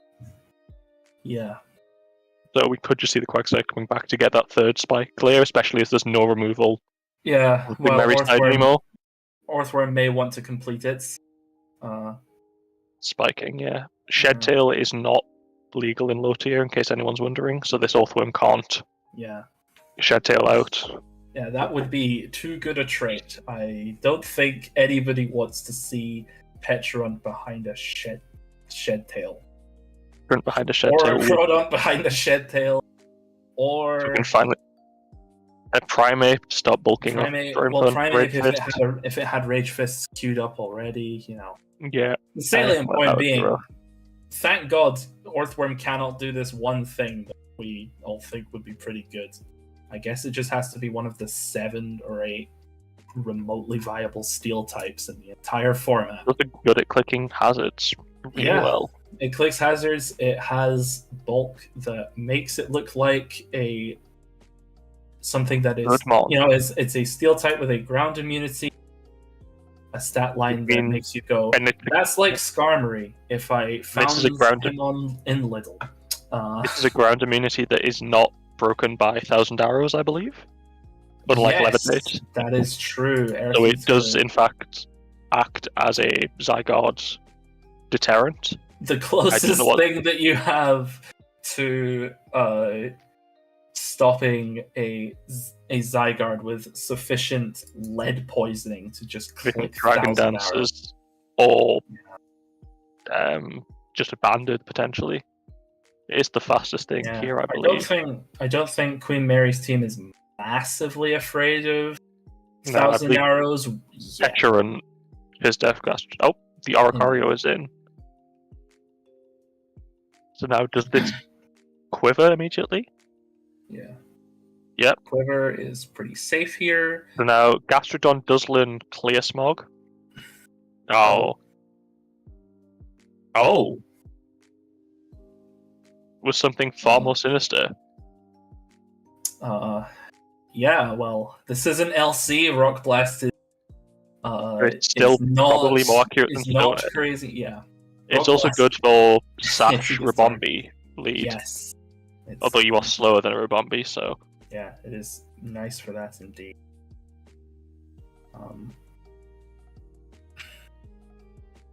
Hurricane once again proving itself to be a move that not a fun move to rely upsets and on. disturbs. I guess the Oricario is just going to click it again and do 60. That is heavy damage. That's big. That is a. So does the Oricario do it again? Not Does the Oricario does it hit? make the magic happen? Not Dex Toxic Distribution. How I've missed you. I do not miss Natdex Toxic. However, that being said, I do. Gastrodon should learn it. Gastrodon anyway. absolutely should learn. Sorry, everyone. This is now the Gastrodon soapbox. We love Gastrodon. Can you tell I run a league with it as the mascot? Yeah, Toxic from Gastrodon is, like, there's only so much that Queen Mary can do. I think really switches into this Oricario. Nothing Hurricane switches into plus +1. Revelation Dance Electric. Yeah. Kind of. I guess they have to. Well, unless it misses 6 hurricanes and dies. That's always possible. Always possible. I believe it doesn't learn much other moves. I think it learns Icy Wind. Yeah. But that's not really helpful in outside of doubles. It is probably the last move. I expect the last move to be Roost. Yeah, something like that is pretty light. It's either Roost or maybe Defog if they're worried about not being able to spin with Serena because of Petrant. Yeah, but if it this kind of river dance situation. Looking through the moves that gets, it's either Roost or potentially Air Slash if they want to have a more accurate but less powerful flying move. Yeah, but I think given the rolls that Hurricane is hitting, it feels necessary. Slash. Yeah, I think Hurricane just does the numbers. This is how I've learned Oricario learns Calm Mind as well as Quiver Dance.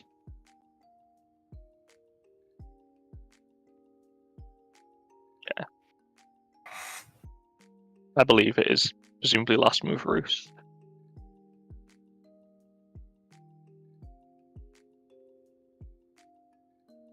Yeah. Roost is definitely the most conducive to a Pokemon world, though less so in the face of Toxic. Yeah, but it can outlast the Toxic because at +1, I'm going to assume it should outspeed anything. Oh yes, absolutely. I guess it has to worry about Agent Crow with the Aqua Jet. Yeah, but Agent Crow cannot switch in because it will explode. Yeah, Toxic is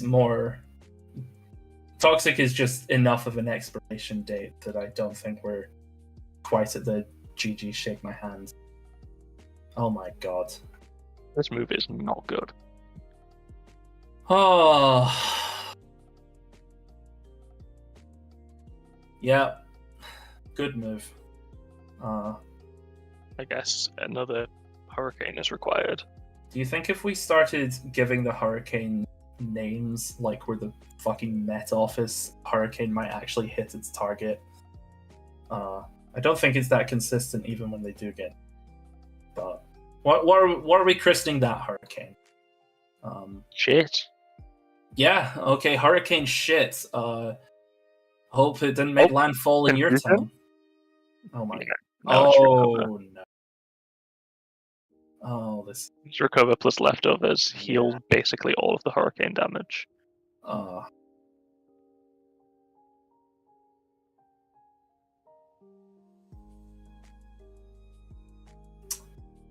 Yeah, that Hurricane was unfortunate indeed. That turned Oricario's secure line into. Oricario was a very hard thing to stop if it hit that second Hurricane, but it's now who can adapt. Yeah. Can Cambridge adapt to it and can Queen Mary punish it. Oh. Yeah, that is the last move. Yep. Honestly, with Arcario, presumably clicks Hurricane one more time and either dies or switches. Yeah. Is my expectation.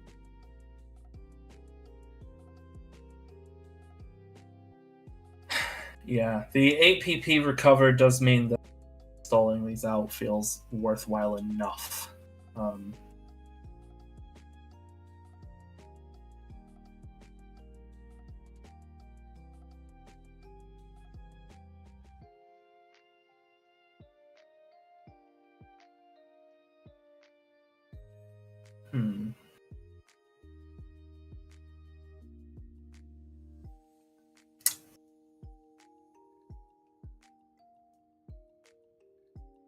I do think that if Cambridge are able to...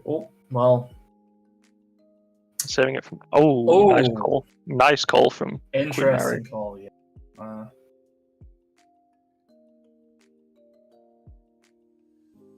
So now does Serena grass move, or you just U-turn again and do Queen Mary stay in? Good grass move, they could knock off. There's a lot of... Serena can't fit everything it would want to do on this team, but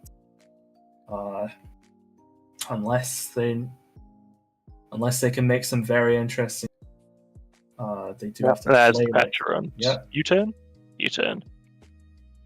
So how does Cambridge deal with this Breacher?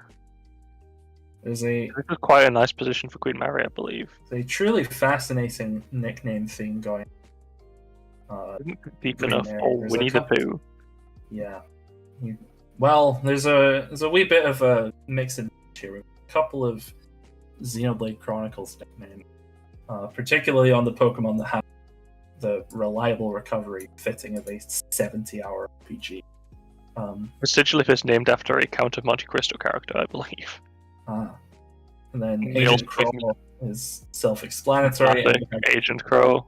And we have two Pokemon that seem intent on lying about their abilities. There might be a Petulant. They could be. Really? I mean, it is possible that the lingering position would do something here. Yeah. I do think that the one problem with Skuntank being pretty spent. Skuntank is dead. It's more than spent. Yes. Well, the economy involves money being spent, and it's pretty dead at the moment, so I wasn't wrong. In any case, Skuntank, unfortunate demise, does mean that this team has gone from not that worried about talking to bloody terrified. I don't think a single thing on this team wants to be sat taking that poison chip. Not a novel observation, but Veteran just leaves. Yeah. Don't like it, hit the bricks. Oh, more spikes. And that's the third spike with, I believe, no removal, unless I'm forgetting a move on these commands from Queen Mary. So is this Primeape going to fish for Rage Fist buffs?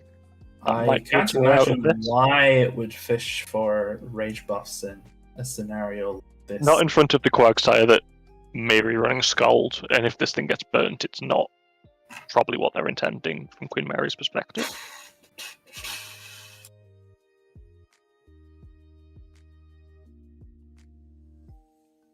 Yeah.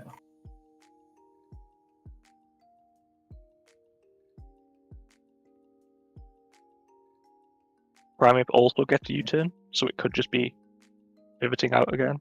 Yeah, it could do. I don't believe Primeape has anything that can particularly do a lot of damage to a Quagsire. Yeah. I don't... Especially if said Quagsire is unaware, and therefore doesn't care about bulk ups. Yeah, but if you're not bringing Zor to the Mr. Cross show, then braver than me. Oh! That's big. That's a move.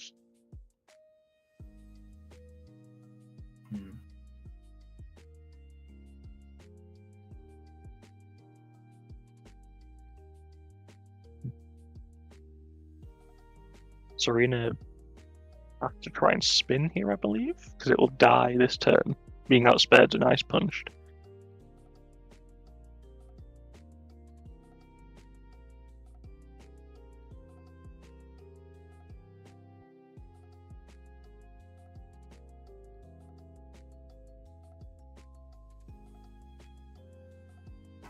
Yeah, this is... Queen Mary do appear to have made quite a few big calls here. The Toxic and that Ice Punch were big. I guess the Ice Punch... Oh! The Rocks. The Synthesis. I forgot this mon learns Stealth Rocks. Yeah, I wouldn't want to be giving Primeape Rage Fist boosts with a weak U-turn.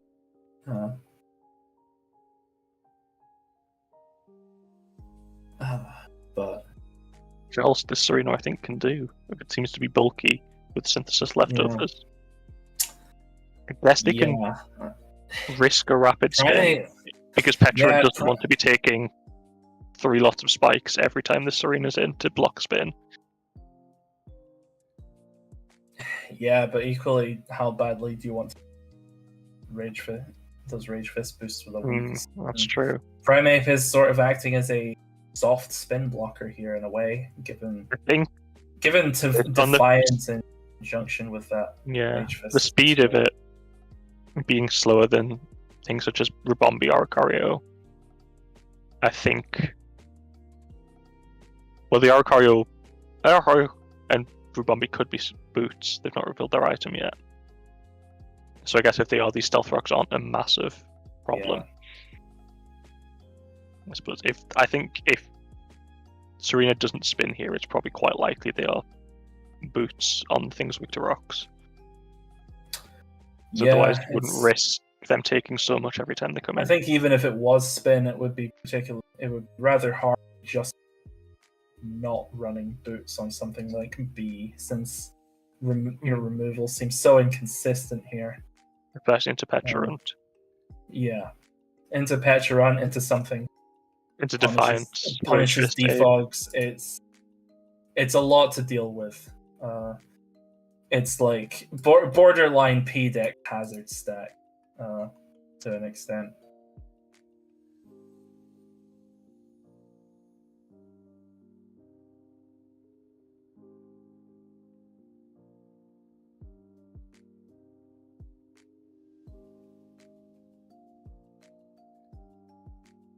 Oh.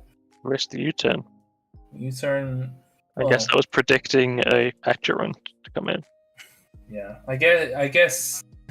Yeah, I guess not an enormous risk. Of course, Primeape does not have stab on Rage Fist, even if it is bringing it. It may not bring it, since Stealth Rock and Ice Punch are putting quite a heavy weight on its already moved options.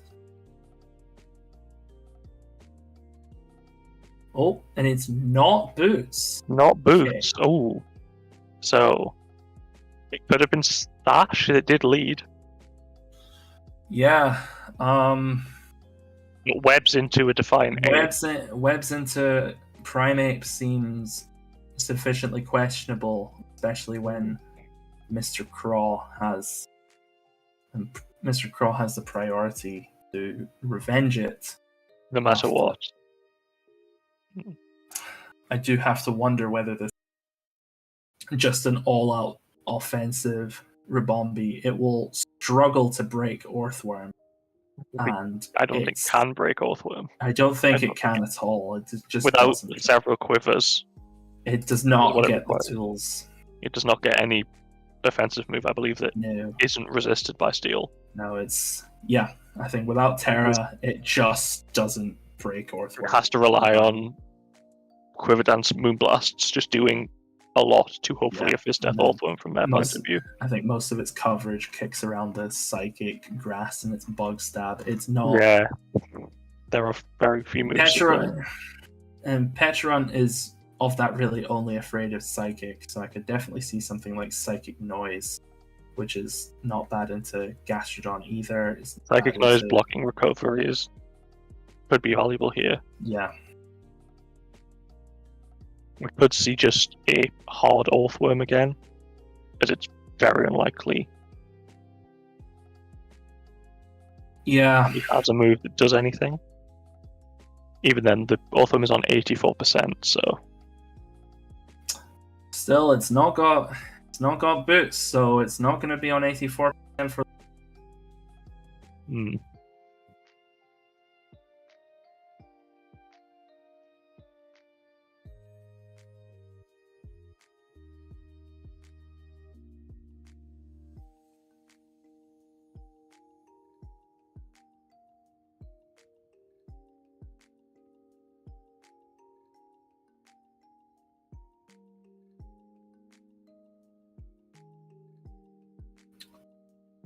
So this could be a key turn. Yeah. A lot of them have been. Hmm. Oh, I wonder I if don't think something else but- like Specs could do the magic here. From Rubombi. Yeah. I just don't think, with the lack of move It's hard choice... to say what exactly Rebomb, but I was confident enough in it having boots. Yeah, we both thought it would be boots. I doubt Specs or Trice Item into the Petulant taking all the fairy moves. You want to be able to switch to the psychic move to hit Petulant. Yeah.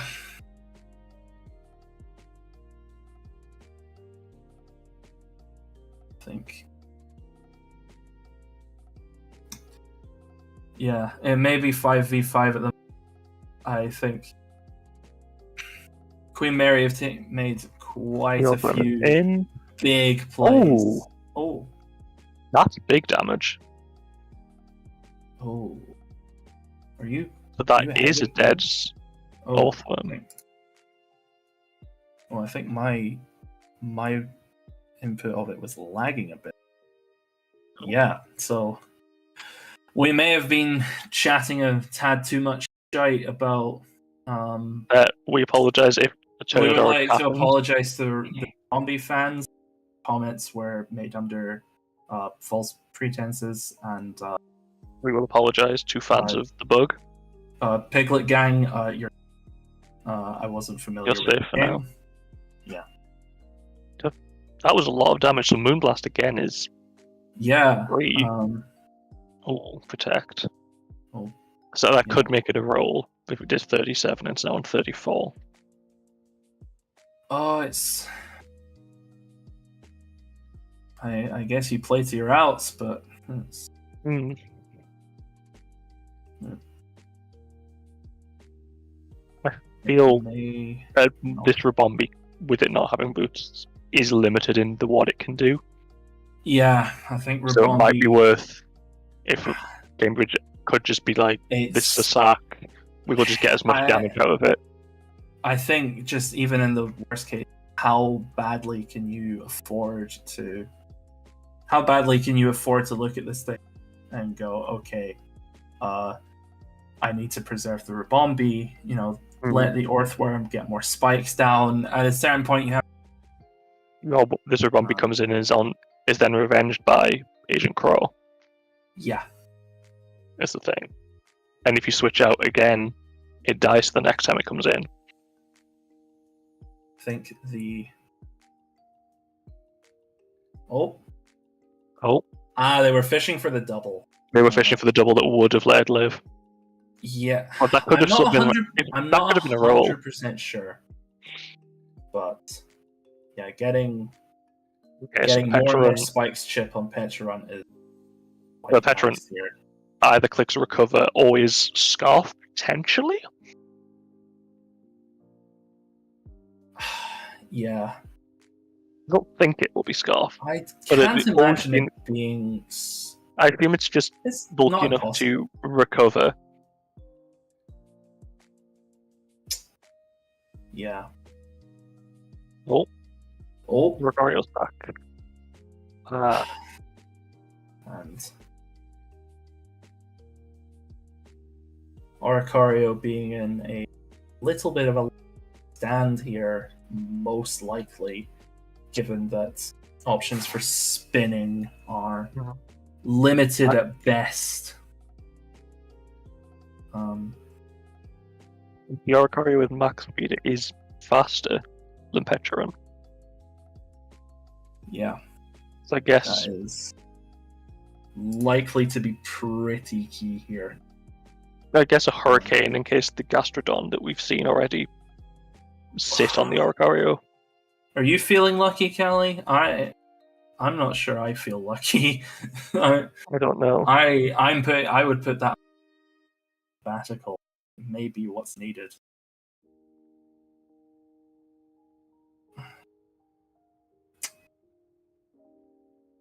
Yes. The Oricorio could roost. Yeah, it could. It's faster, and if it's bulky enough to take Malignant Chains, Shadow Balls, etc. It would need to be anything else.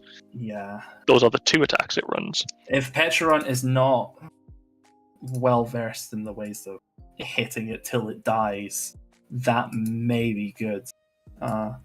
But if it's a more offensive Pecharon, you might not have sustainability, and it likely buys you turn most. There is a chance that this Oricorio is bulky and therefore slower. I'm not sure about the damage on the Gastrodon. Oh, it's okay. No, it's faster. It takes 32. Okay, not a massive amount, and I think with the toxic chip, it will eventually get to the point where the Oricorio can't out-heal Shadow Ball damage. No, I think. And obviously, there's the special defense drop chance from Shadow Ball. Pooh may have to give us a get down, Mr. President here. Who may be sacked for the greater good. Yeah, and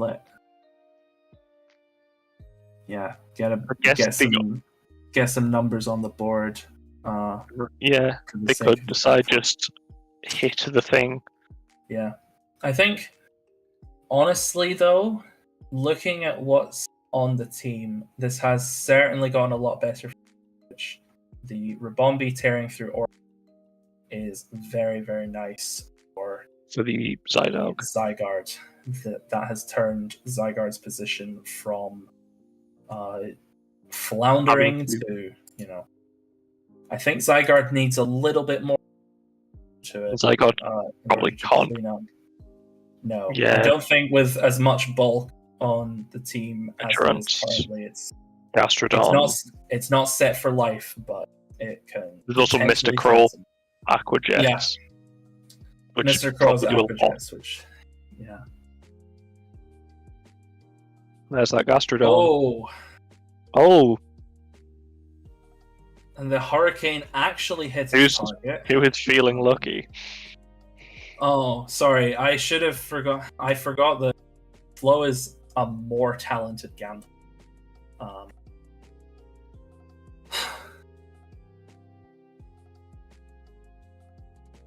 Yeah, I think it's.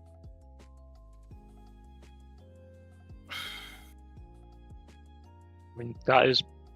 If you hit 39, I'm expecting that to be a roll kill. I think there is a. And if you don't, the Gastrodon recovers. Yeah, Gastrodon has a 30% chance to have a hit at the end of this turn, I think.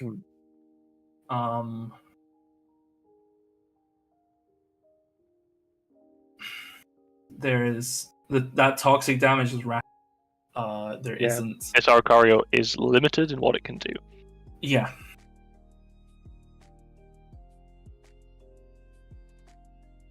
Three Spike do help Cambridge in this situation, with only one Pokemon having boots in Crawdaunt, and there being no removal left, but equally...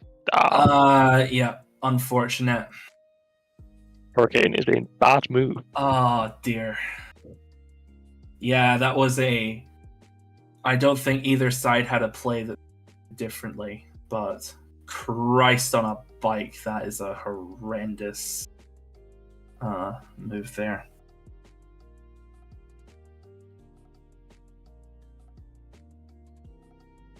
Yeah. We have the battle of the water ground types with an ability that makes them immune to water. And crucially, they give us a hell of a lot of serotonin. They are good to look at, so Yep. take this in. Yeah. While we watch. Folks, we have all sorts of commentary going. The insights like these guys are cooler than Whiskash, who is not even immune to water.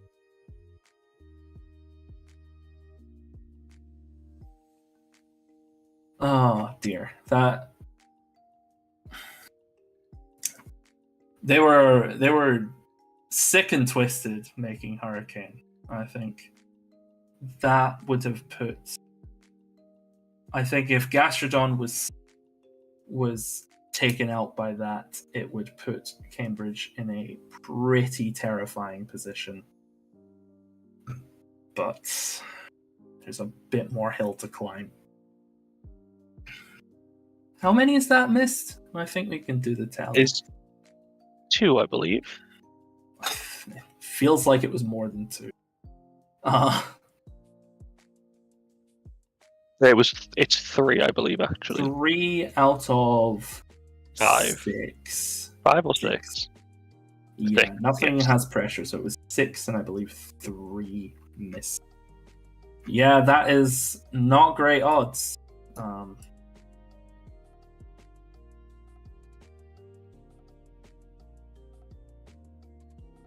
Well.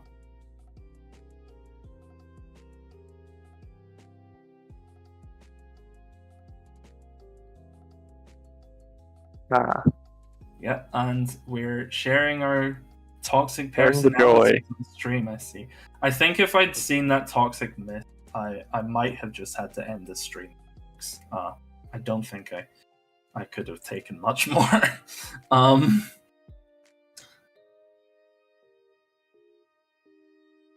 Yeah. Yeah, in a few turns, Quagsire is going to be tired and depressed as its namesake with that toxic damage. And Gastrodon, similarly. Yeah. With only 4 recovers left. Yeah. Yeah, these are Pokemon who are really here for time. I don't think they're here for that much of a either.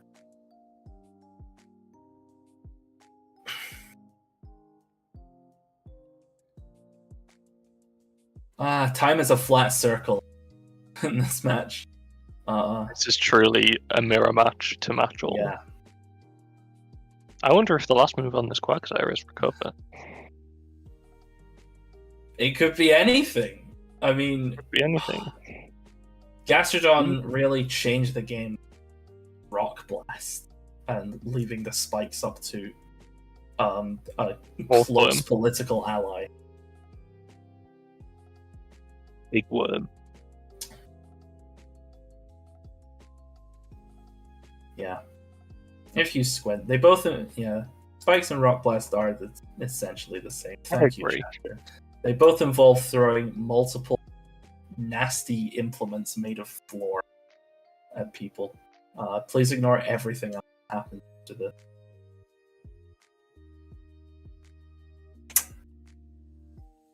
That 38% into Quagsire, I think, means that Gastrodon, after the Toxic Chip, is pretty reliably 2-hit KOing. 38 of course, leftovers helps, but they both have leftovers. Yeah, well, they both have Recover. Of course, yeah, but my point more being, Quagsire's Earth powers are doing a hell of a lot to Gastrodon. Gastrodon is more adequately positioned to stall than Quag, particularly because of the underspeed being quite nice. Yeah. Yeah. Oh. I'm not sure. Oh. It's toxic. Yeah, that's... I'm not sure if I agree with that, personally. That's not a rabbit. That's not a rabbit. Callie, you do more biology. Can you confirm? I can still confirm that is not a rabbit. Yeah. Okay. Well, I guess it's clicking 1,000 arrows. Yeah, there is no Earthworm. I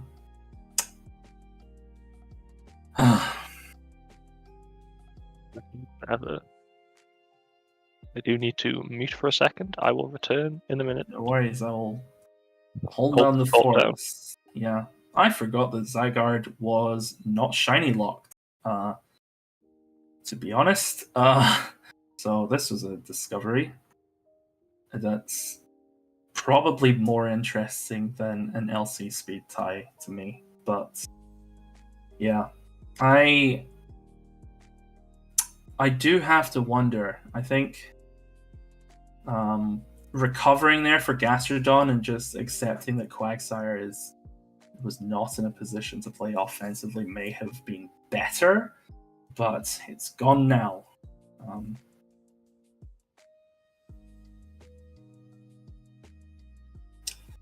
Now, oh, it is Life Orb. That is interesting. I would have expected a band there, probably because Zygarde has one move and a bunch of other things it decorates its house with.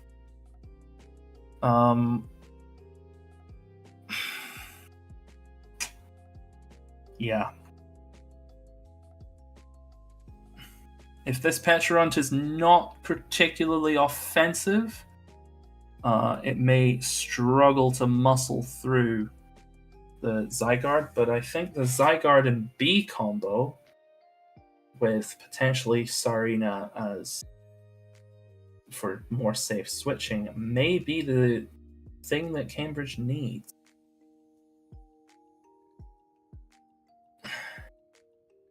Mr. Craw, of course, threatens a particularly powerful Aqua Jet. However, that may put a damper in Zygarde's plans, since this thing does not have the most health, and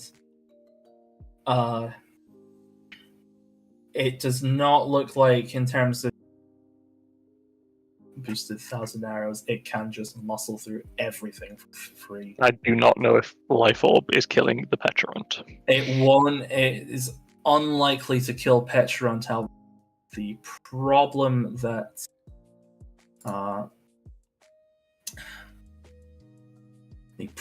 that Cambridge will have at the moment is, yes, Zygarde beats anything. Zygarde does not beat everything. They have to pick. Yeah, it is now. We're back to another episode of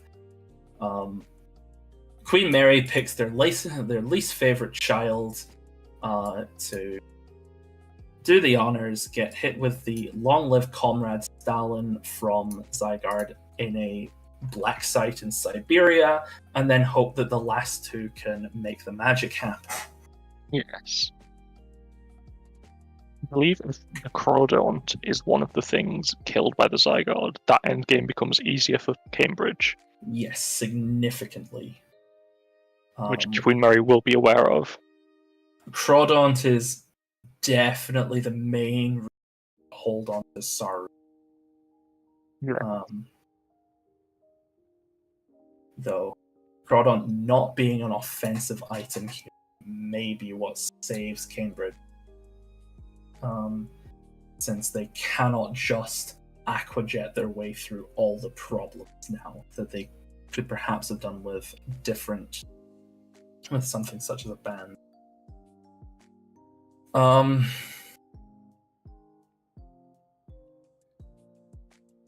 Yeah.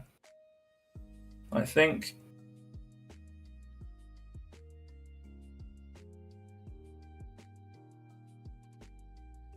I'm going to assume Queen Mary are doing calcs. Yeah. And we've decided the Pecharunt lives. Yeah. I do like Pecharunt's cry with a little popping sound. That might be the popping makes after Zygarde clicks the button. There is a chance that the Pecharunt is Shuckerberry, or just bulky because it's Pecharunt. Possibly, yes. But I'm not sure Shuckerberry really saves it. I think the most... Well...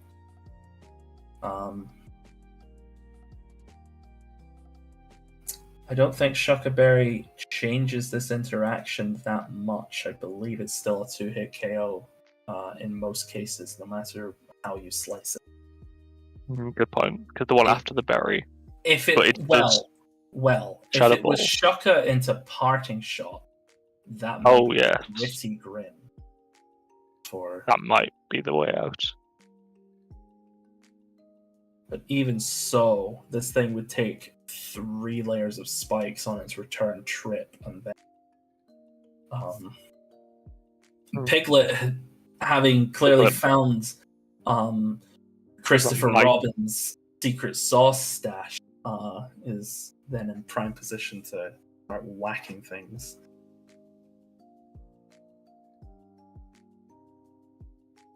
Otherwise, I think Petulant is just here to remove a few life orbs, and position Crawdon to aquajet its way through. The Crawdon does necessarily force in Tsarina, I think. And it becomes... The Tsarina is not high health with the toxic and the hazard chip. And it's going to take more hazard chip on the way. It's also just get knocked on the switch. Yeah. Oh my lord. Oh, hang on. Oh. Okay.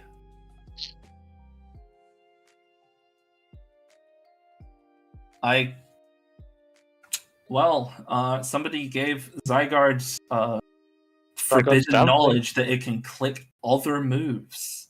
Someone let it know it can't click just 1,000 arrows. Yeah. Turns out that Zygarde 10%. Zygarde 10% may... Oh, wow. Oh. Oh, the Shucka is unfortunate. Good. It might be difficult to make your way back from this one.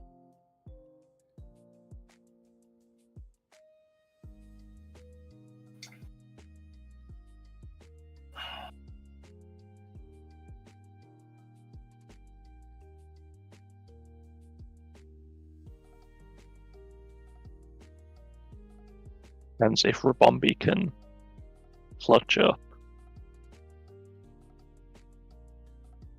Yeah.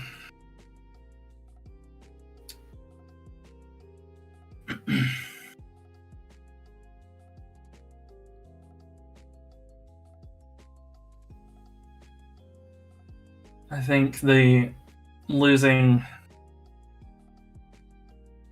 Yeah. The D-dance there was slightly too committal, unfortunately.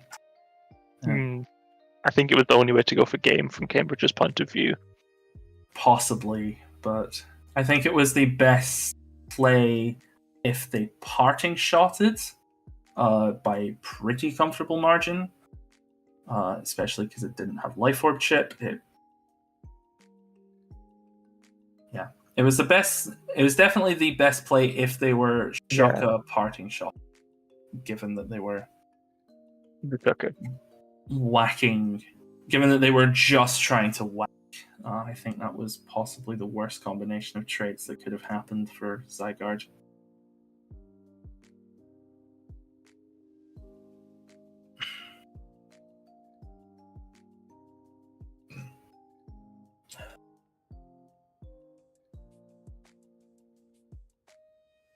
Yeah, it's very much a case of so close, but it's looking like a game 5 in that deck. It's looking like a game. I think we just need to wait for this one to resolve.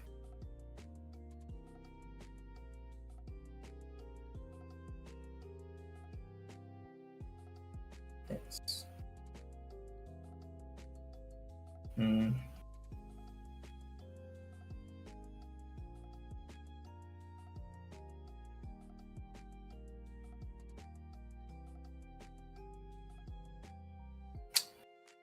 Oh, I think we just need to patiently wait. People collecting their thoughts and closing this game out, because it's not impossible, but I think it would require a pretty critical mistake from Mary's point of view, I believe if they sack the Crawdon, that's their only way to lose. Yes, sacking the Crawdon is absolutely a lose, but I don't know why you would do that.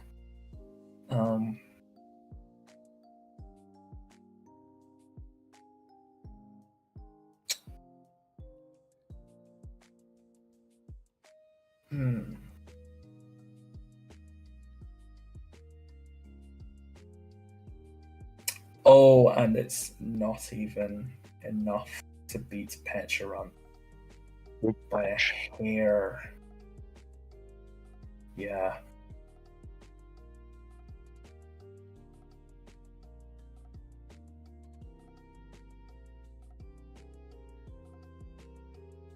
Well, Natdex game 5. I believe it's Natdex game 5, and unless there's not really an unless here, it's yeah, I think if Moonblast just drops so many times that I don't think it's possible. Simply can't kill, and even that. Oh, well, that's just rude.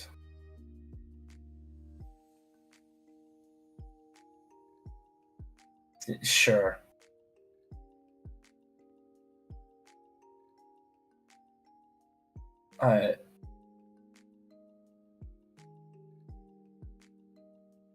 Yeah, okay.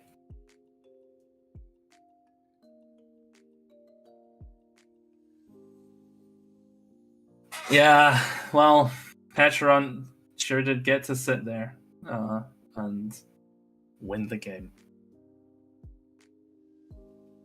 Well, on to game 5. Natdex. Ooh.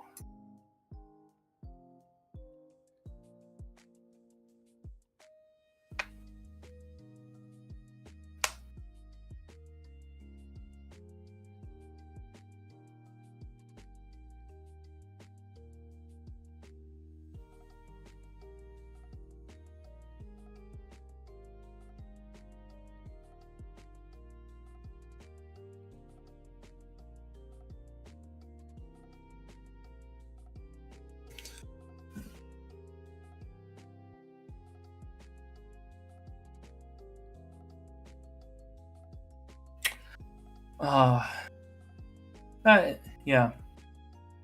That was it ended on a bit of a so sorry for the slightly anticlimactic comment. Pecharon really wanted to play with its food there. That was fair. They were playing around crits. Playing for differential in finals. Yeah. Well, it makes for some real riveting stream content because we ain't done yet.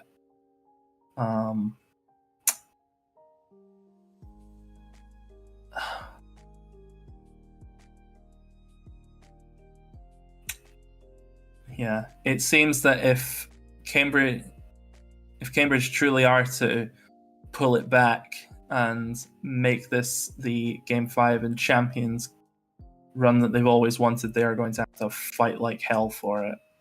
And I imagine they would not love to be reverse swept right now. Second year especially in a row especially after some difficult hacks like that Hurricane miss. Brackets 1 of 3. Fun game though. Yeah. We all play Pokemon for fun after all. Yeah, and it's Natdex is probably the format I imagine. Just individual player confidence aside, because I really don't know either team will feel about their personal standings. NatDex is kind of a safer format, I imagine, for Game 5. It feels a lot more consistent. Things like Little Cup in the past couple of years. Yeah, Game 5 Little Cup with tensions running high. Paldea's Terra would, like, very high power Terra would have been similarly nightmarish. Low tier, as you saw, was a stressful game, and VGC, the all gas no brakes run of doubles. There isn't really a better format that you could really finish in. You could really finish on than that, and I don't know the decision for sure, but I imagine that may partially have been delayed.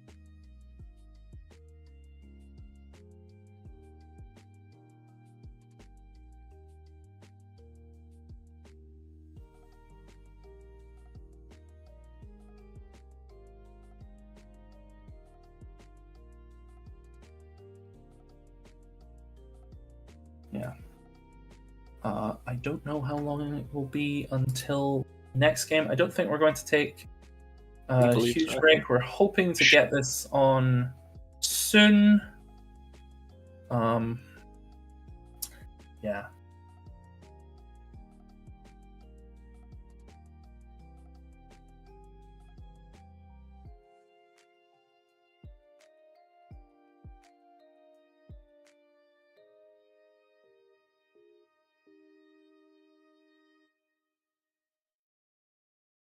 Yep.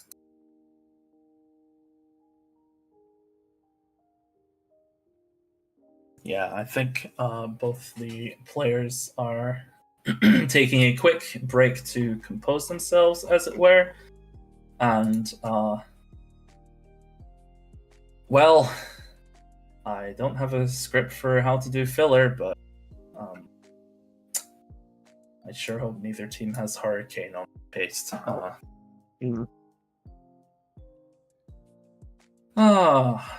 Well, this is...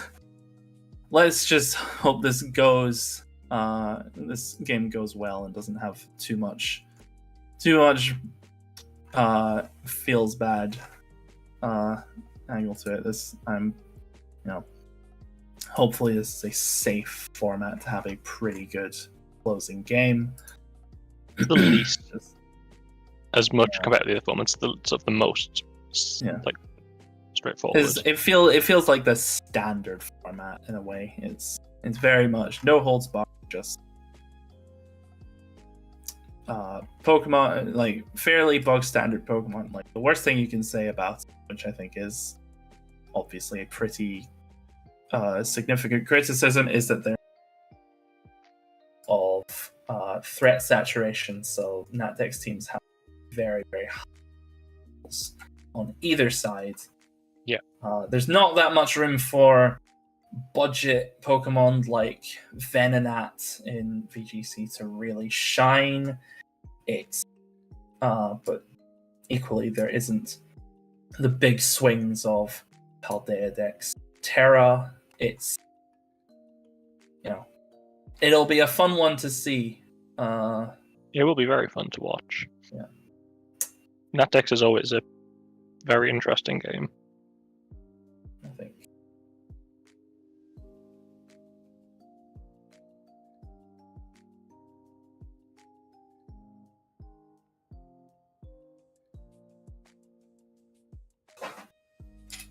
Okay, so hope everybody has enjoyed the stream thus far. It's definitely not been a foregone conclusion by any means. No, very interesting.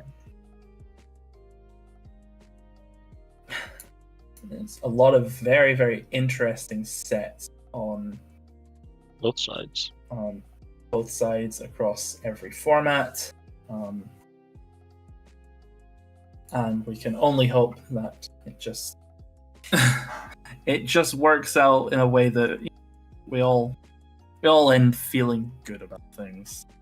Yeah. And also, please don't play stall. I want to go eat food. But yeah.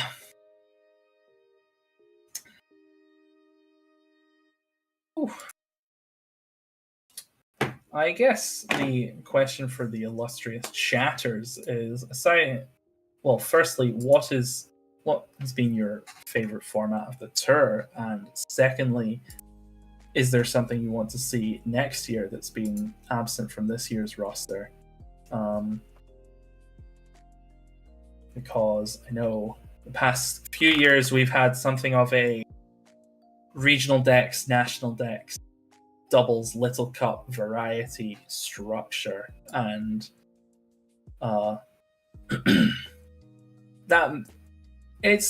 this tour has had somewhat similar formats to last year, where there was really only the Ubers to low tier swap, but it's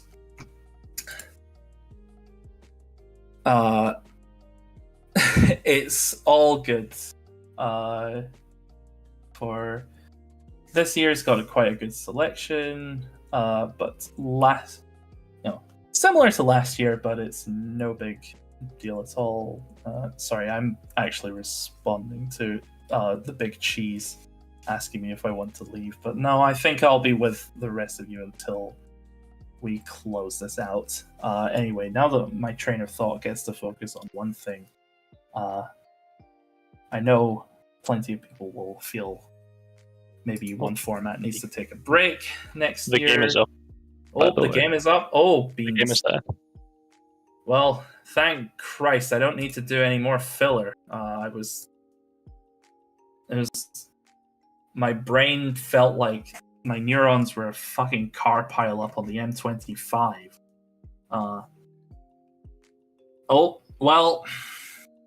Forget everything I said about threat saturation, and there is a slowpoke on the screen. Not bringing the big guns, because that is a slowpoke. You will... Yep, as you can see now. Sorry, I've spoiled the big reveal for you. They will never let me direct that amount of disrespect for dramatic.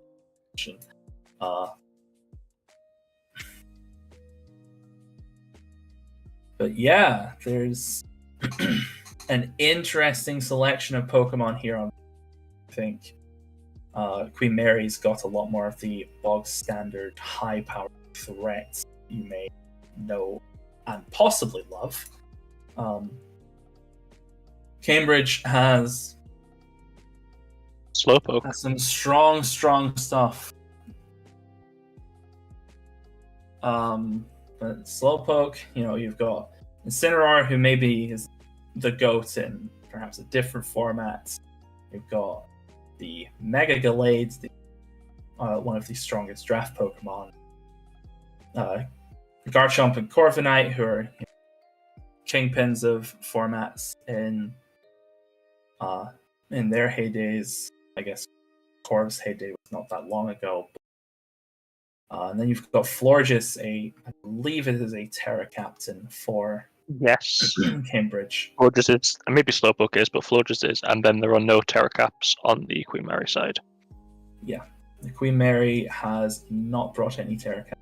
I think I'm slightly predisposed to think the Enamorus will do that, but no. That is PDEX.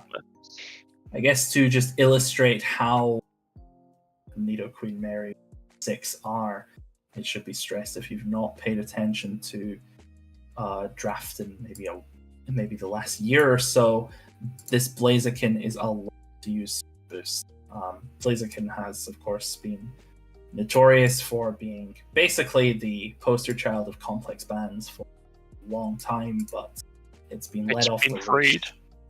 And the fact that it gets to sit alongside these things is really a testament to how much heavy firepower there is in the decks of them. But, well, they still have Regieleki. There's always Regieleki. The new poster child of complex bans. Well, really just Terra ban, because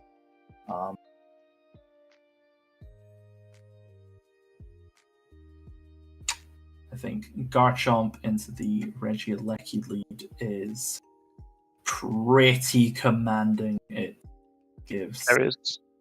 This Regieleki cannot stay in unless Yes, there is it just explodes. Yes, there is very little Regieleki you can do. And that is a toxic. That is... Can set up screens, apparently. Yeah, it can do that. That is braver than some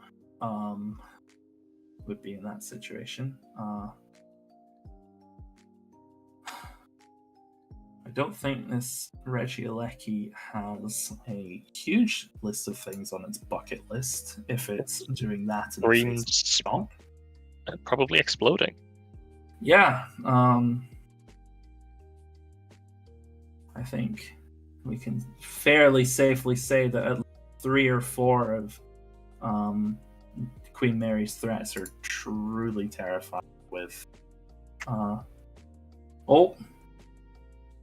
yeah, and that with a life orb is it's life orb. Who cares about reflect? Apparently, yeah. That Regieleki has probably done its job. Yeah, the Regieleki is a we'll find out in the not too distant future whether it's likely, but given the lack of zeal for life in its eyes, I think there was a play there so that it can be remembered. The toxic mist was unfortunate, but given... I don't know how much it mattered, given that... Yeah, I'm not sure how much it mattered here, given Earthquake that... has now killed it anyway, through screens. Earthquake killed it anyway, and all they got out Marriage. of that was... Oh, well. Possibly a terrifying thought for some. Perhaps on par with electrocution, if I've understood Who's the to say? theme right on attempt 2.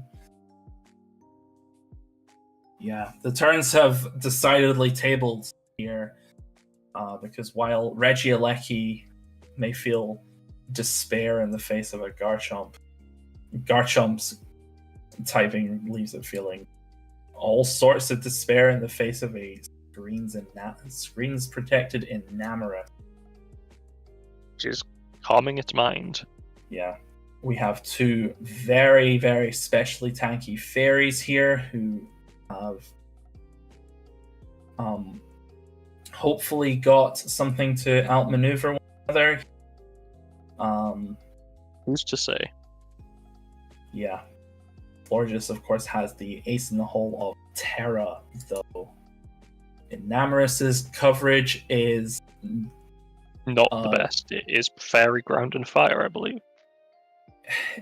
Well, Fairy Ground coverage is in contention for the best.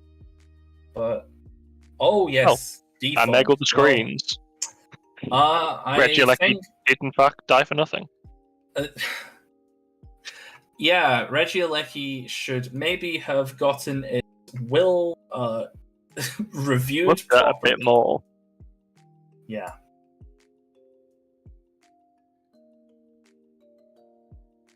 Yeah. I don't think that would... I don't think that distribution of its mortal assets is... Oh my god, it's Slowpoke. Goat? I don't know what this thing is doing here. Having a grand old time. Oh my...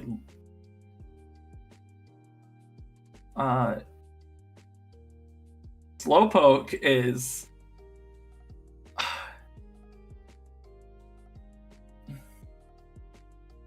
I don't know what it's doing.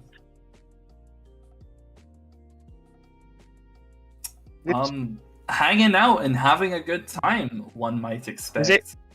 I guess it's for the Blaziken? It seems like a pretty dedicated anti-Blaziken answer, but...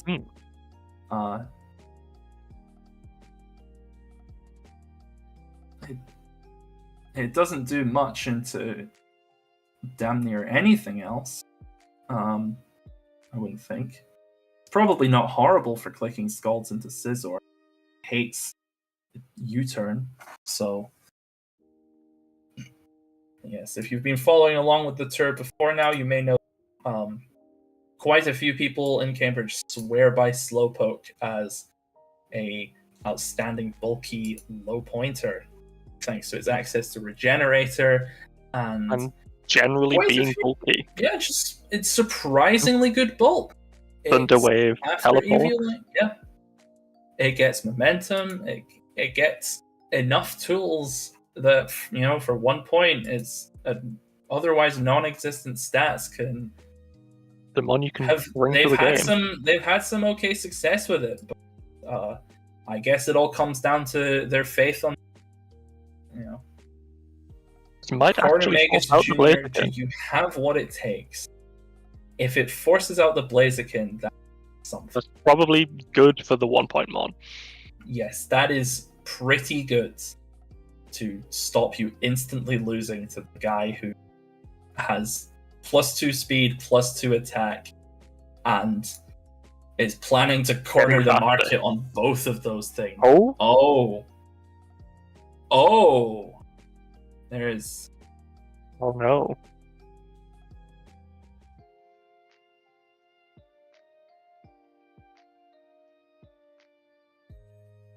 It appears that Queen Mary does not believe that Slowpoke has what it takes. Dang the Slowpoke. But is that Slowpoke dead yet? I somehow don't believe so.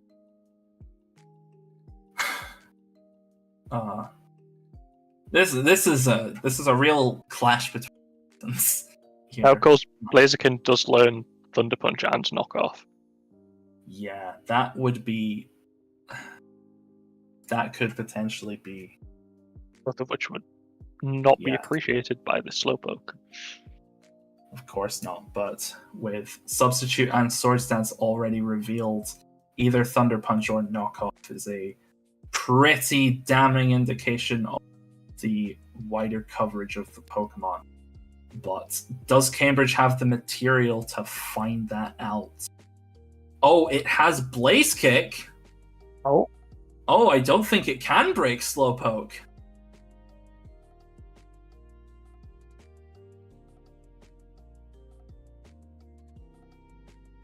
I guess it's Blaze Kick to avoid the Flablets recoil, which makes sense.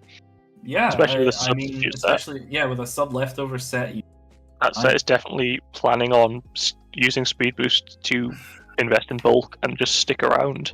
Yeah. Blaziken tends to have a bit of a reputation. Speed Boost is unbanned for burning bright and fast, but simply chipping itself down too much to get a sweep a lot of the time. Yeah. Clearly, Slowpoke has come to restore the timeline in that regard. Oh my god. My god. Slowpoke! I was not respecting this mon. That... Oh. Now this just got interesting. Well, the horse. Peter, the horses. It's the coverage move it gets to hit Incineroar. Genuinely its best option. Yeah. It's speed control on the fastest guy in the world. The thing that hits, the thing that switches in usually. Yeah, apparently, Florges was coming in. Fortunately, Florges with its Lugia 154 defense is good enough. That's basically a Shadow Ball resistant win. Personally, it's one of my favorite Terra Captains. Yeah. I do love this mon. I think Slowpoke might be going in the... And it is getting Regenerator back, so it can come back anyway. Yeah, it's Slowpoke's Odyssey is not over. Slowpoke's not done. Particularly if it can weave in and out a couple of times. What is that? There's the Enamorus, the Tinglu that I hate. I don't like this mon. And a Scissor on that side. Yeah. The...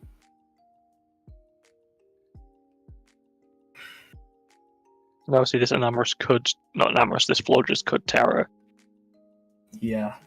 I'd be No clue curious what to that see is. what the Florges' My guess Terra would is. be a Terra to deal with the scissor. Yeah. Otherwise, that is unkillable. Again, for but those who may not have been completely aware of different Terra rules across formats, unlike doubles, the Terra types are not declared in advance here. So, Florges having an effective mystery box of wizard powers, while Queen Mary have instead left their Terra captains. Which were, I believe, Serena and something. Oh, 35 and that is a hefty amount of damage. Ting-Lu, Ting-Lu can certainly put on some hurt, but this Florges, if it has no passive, may wear out Ting-Lu. Ting-Lu having stats that are categorically lunacy. And the ability. Ting-Lu is weakened special attack. Yeah, the Vessel of must Ruin. Physically defensive Ting-Lu.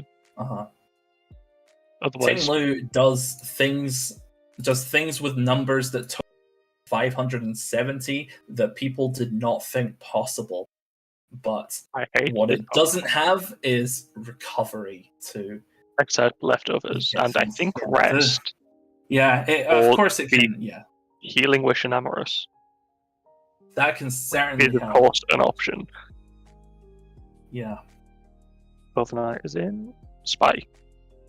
More spike stacking, following on from the low tier game before. I think one has to wonder if Florges could have afforded to be more aggressive there, but I don't think it wanted to take an earthquake. If it is a banded earthquake or just an offensive the leftovers, of course, had already been revealed, but it can't be banded, but it could still be.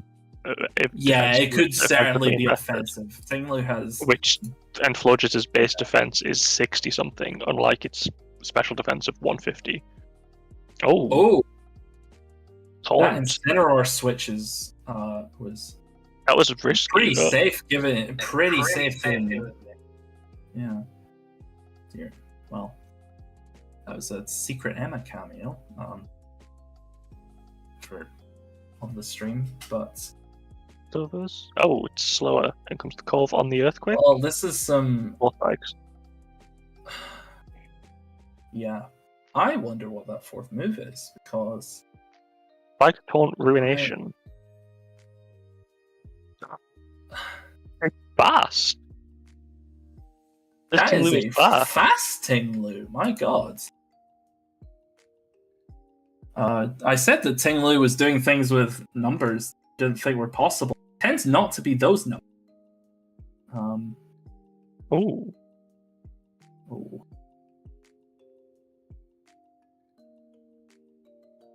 Yeah. Ting-Lu might be difficult. With it being faster, this Corviknight can never.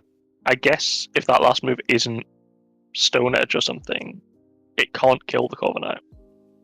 No, not outright, unless of Fabled Roost landing you into an earthquake action. Of course. It's always the Corviknight is slower.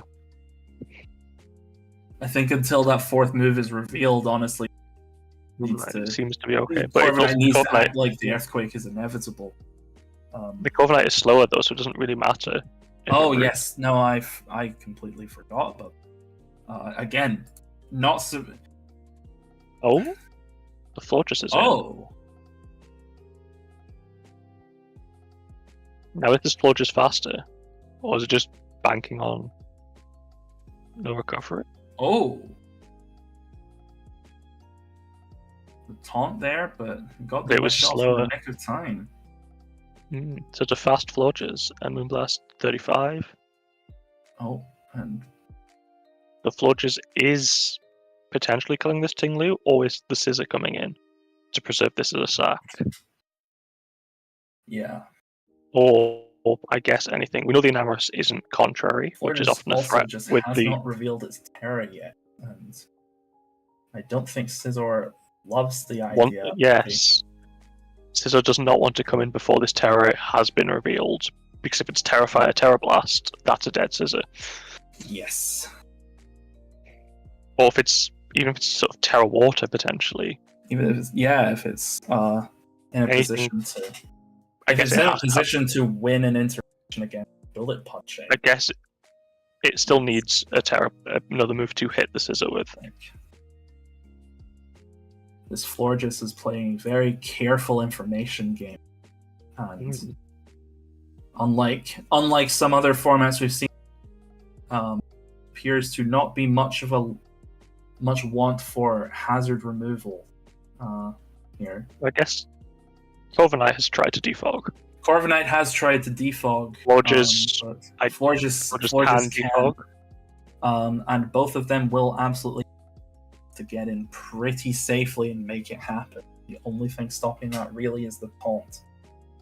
The spikes are, of course, unfortunate because they don't quite outpace Slowpoke's Regenerator, but they bring it pretty far offline. Slowpoke may be taking a hit at some point, I feel. Yeah. It may be that Slowpoke does not carry everyone to Valhalla directly, even though it lifted everyone over the fence by stopping the Blaziken from becoming an anime protagonist. Yeah. I think this is a tough one for Queen Mary. It's definitely not over. That Scizor could be a big problem. It's not over. So Scizor could do a lot. Spectrier could absolutely get out of hand with that. Scizor only needs, I think, close combat and bullet punch at this point, with how low the Corviknight is. Well, there's always something that Mega Gallade could pull out. Utility belt. Mega Gallade does learn every move ever. Yeah. That thing has an obscene move pool. I think it's in the top 4 or 5. It's definitely top 5. It might be 4, along with things like Mew, Smeargle, Clefable, I believe. I think it's Mew, Smeargle, Clefable, Absol, Gallade. I think Gallade's above Absol. Arceus? But truthfully, I couldn't tell you. Gallade is definitely up there. With the Scizor in, it's always the move. With the Scizor in, it seems that Florges might be about to reveal its move. Yeah. It's Terra. Florges may not be able to every single problem. I imagine that by forcing out the Terra, Nido Queen Mary can get a more adequate game plan. But it is worst case scenario. Scizor is being thrown into the fires of hell somewhat prompt. Oh, and Life Orbs is a Rocky Helmet Corviknight. I honestly had forgotten this was not a Mega. Yes, this isn't a Mega. The only Mega in the game is the Gallade. Look, I like Mega Scizor a lot, and if you know my opinions on Mega Evolution, as many watching may do, you will know that is a tall order. Yeah. And Scizor has a lot to give here. But between helmets, Life Orb, and the possible rough skin from Garchomp. There's a Garchomp, which could... Oh, it's revealed Life Orb, right? It's revealed Life Orb, yeah. But still rough skin.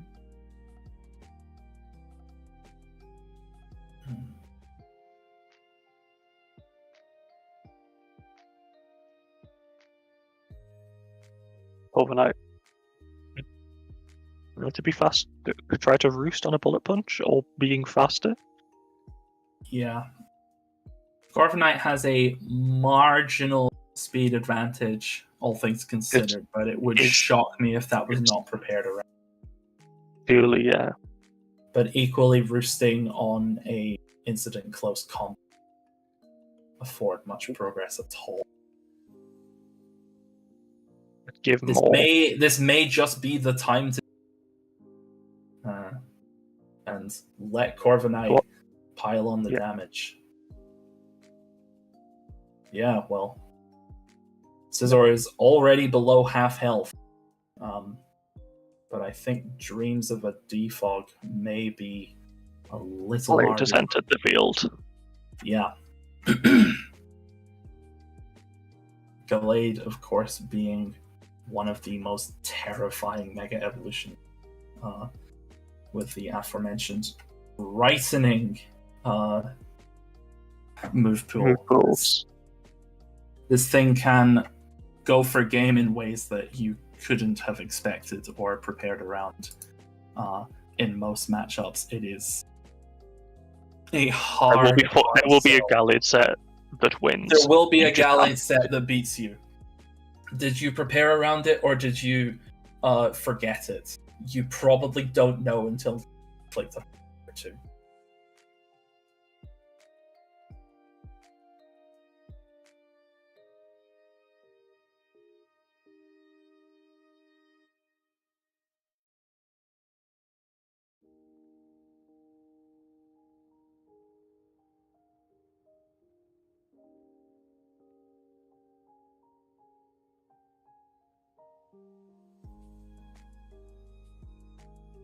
Yeah.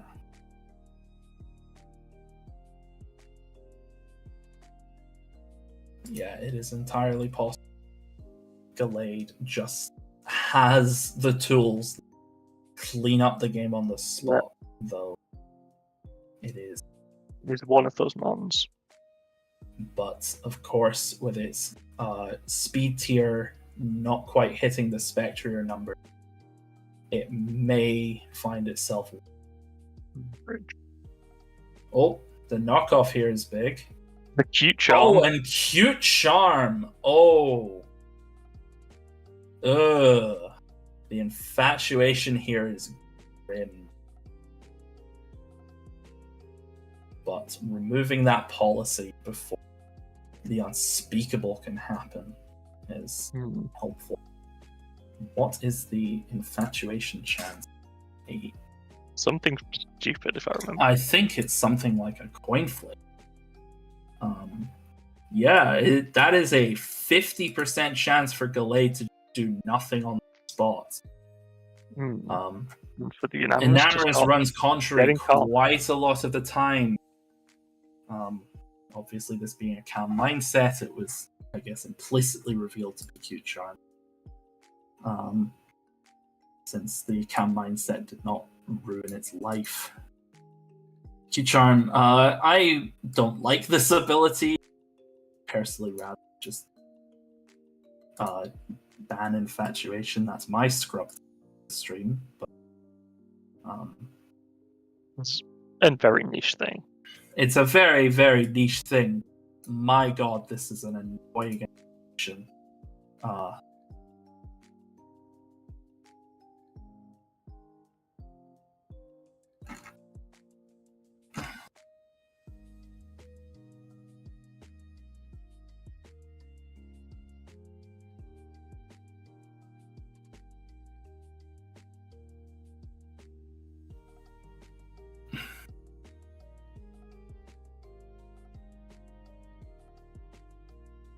Yeah.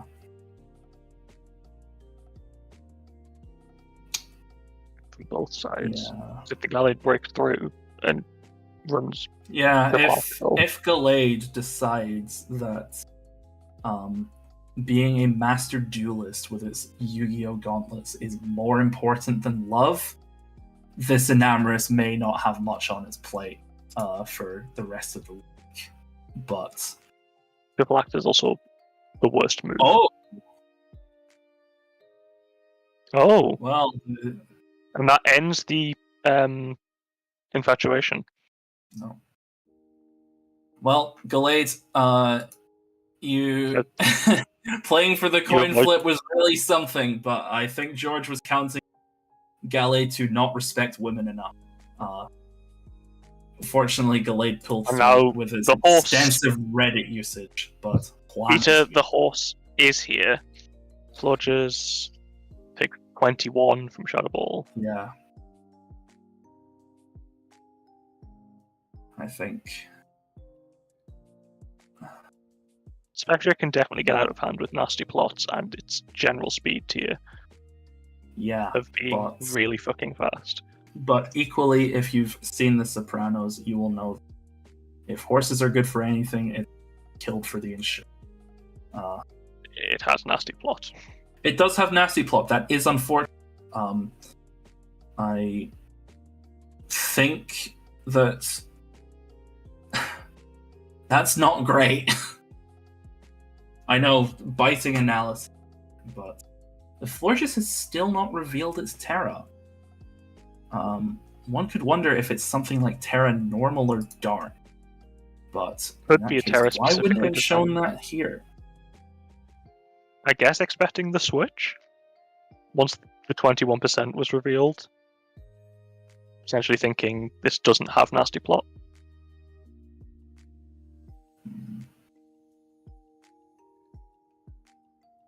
Is my assumption, at least. Oh my god. Oh my god.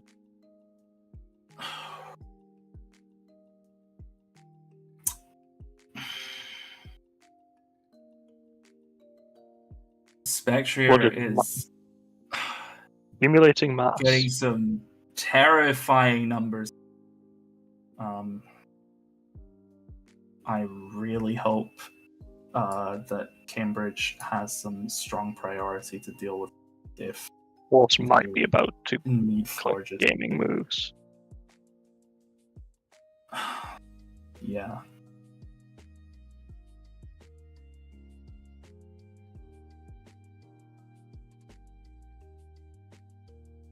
I think Florges may back against the wall unless Gallade has some priority move I forgot about. Oh, it does have Shadow Sneak. It may not be completely over if Gallade has Shadow Sneak, but it's...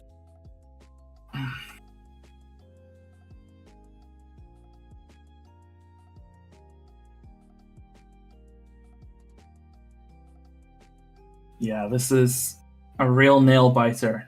Oh? Oh?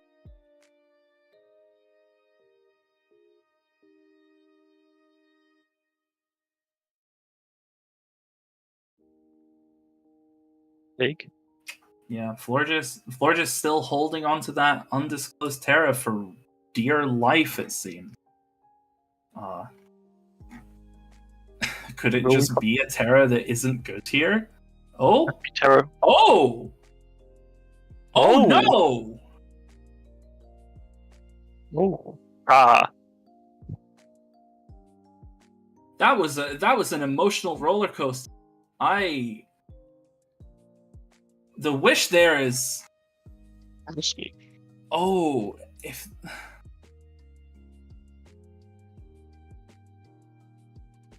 The wish there is something else. I worry that may have been passive on Cambridge's end. The Spectre is... not a Spectre when you can kill it. You do not Oh my god, Florges! Living with Titanic... Maybe Florges is the best one. Death. And it's all on Enamorous to close this one out. And Enamorous do it. I'm not sure Enamorous has enough in the tank. It definitely can with triple axle misses and shit. It could, you're not wrong. It absolutely could.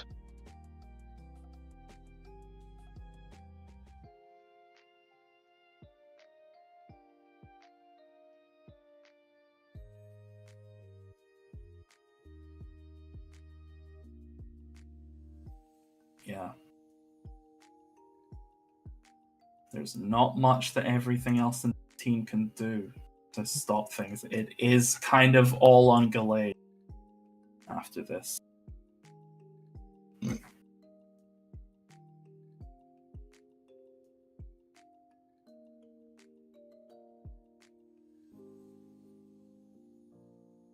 There's not much here that is going to reliably speed and defeat it that easily.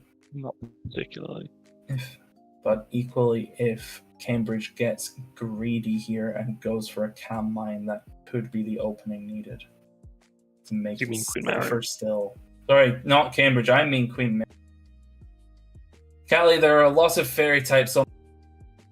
There are very many fairy types around. Okay. Oh? That's okay.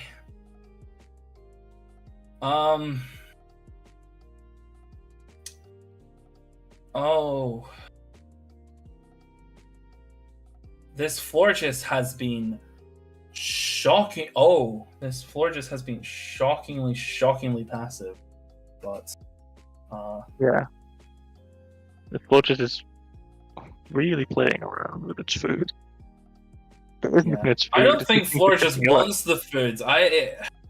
Florges is being...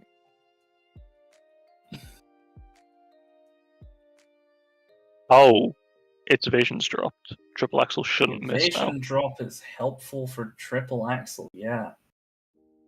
I think... Remember how that might be the line. That may be the...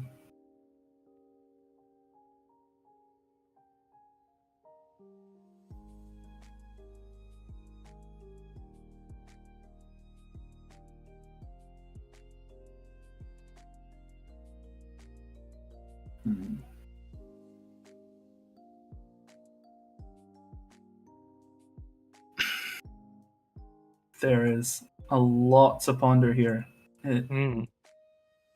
This game looks much less close than it is. Just taking a quick sip of these. Enamorous could easily kill everything that's left.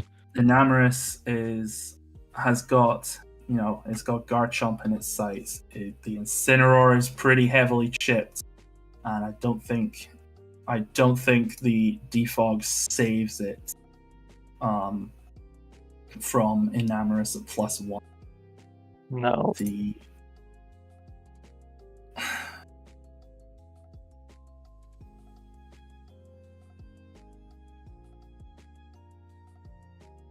I think Florges has to lock in and grace the dance floor goodbye. Florges maybe has to die at this point.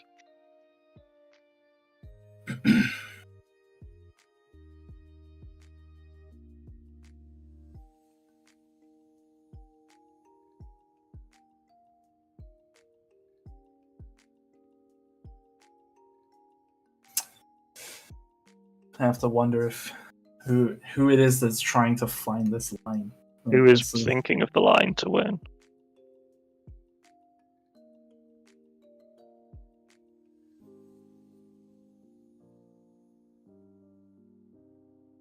Oh, it's going for more Axel. Oh, this Florges does not, under any circumstances, want to actually land a hit. This Florges refuses. Click the attack. It will wish. There have been... This Florges is causing me more stress than I thought possible.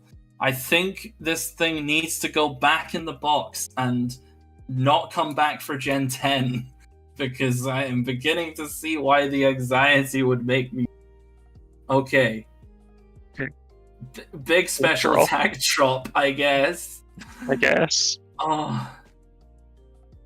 Cambridge clearly wants to close out with Florges, which hasn't terrored. It can still terror. The terror has not been revealed. We thought it would show up against the Spectrier. We thought it might show up against Scizor.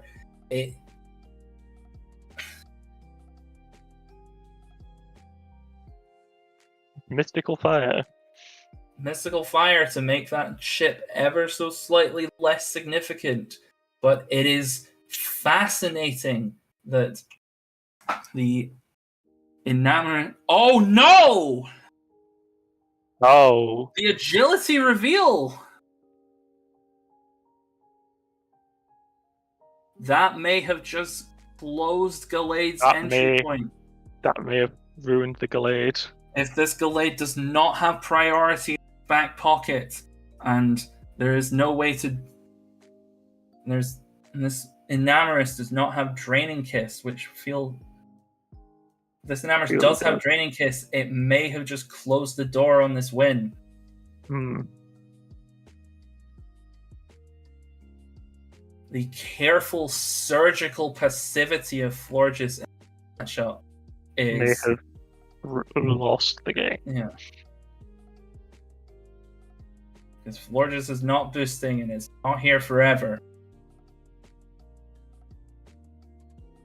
Oh, Oh, the Terra Florges' Steel Terra is Steel. finally here. This, Clicking it into the thing that's revealed mystical fire. yeah, I guess trying to get the read on a possible draining kill. However, this does. This is worrying on all sides.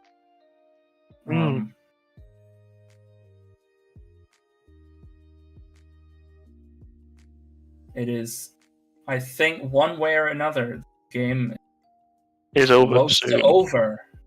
But Either this in Enamours what kills way it's 5 things. over, we don't truly know yet. I do not know.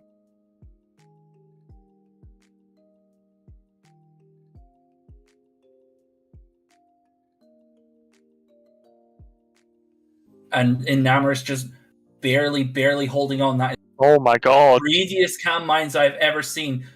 And Florges is finally down.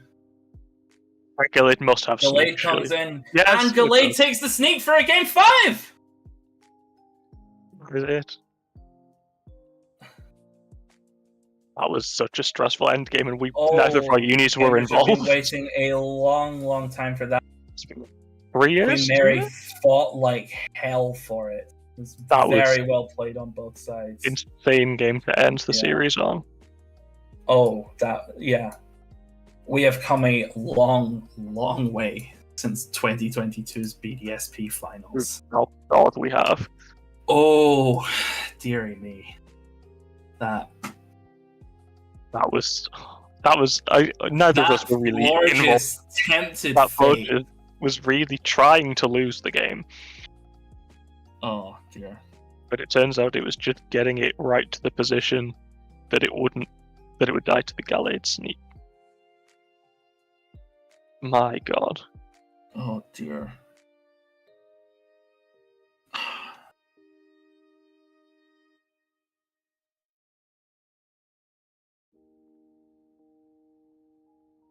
Well, I think that is that. Huh. The series is over, and the tour is over. With that, that is the end of IUPS 2024.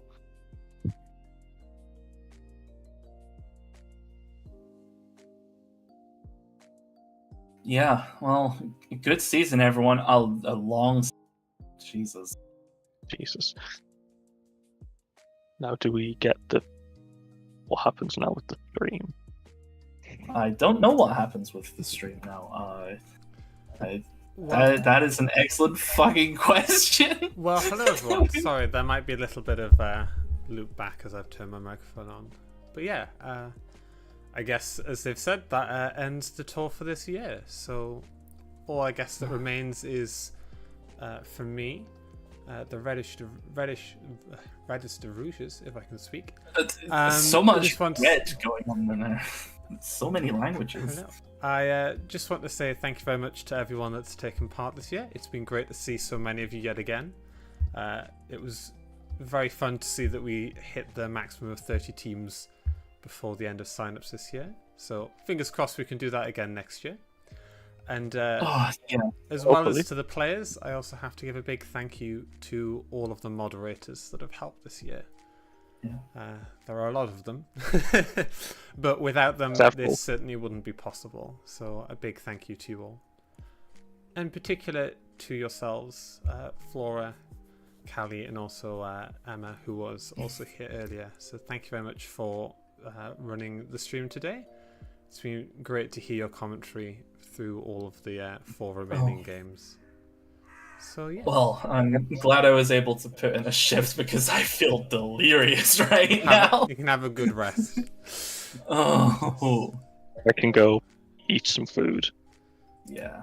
Good, 3 months until we Dinner can time start for it me. all up again at the start of next year. Oh god. Well. But yes. So, We've got a year. We've got a year to wait.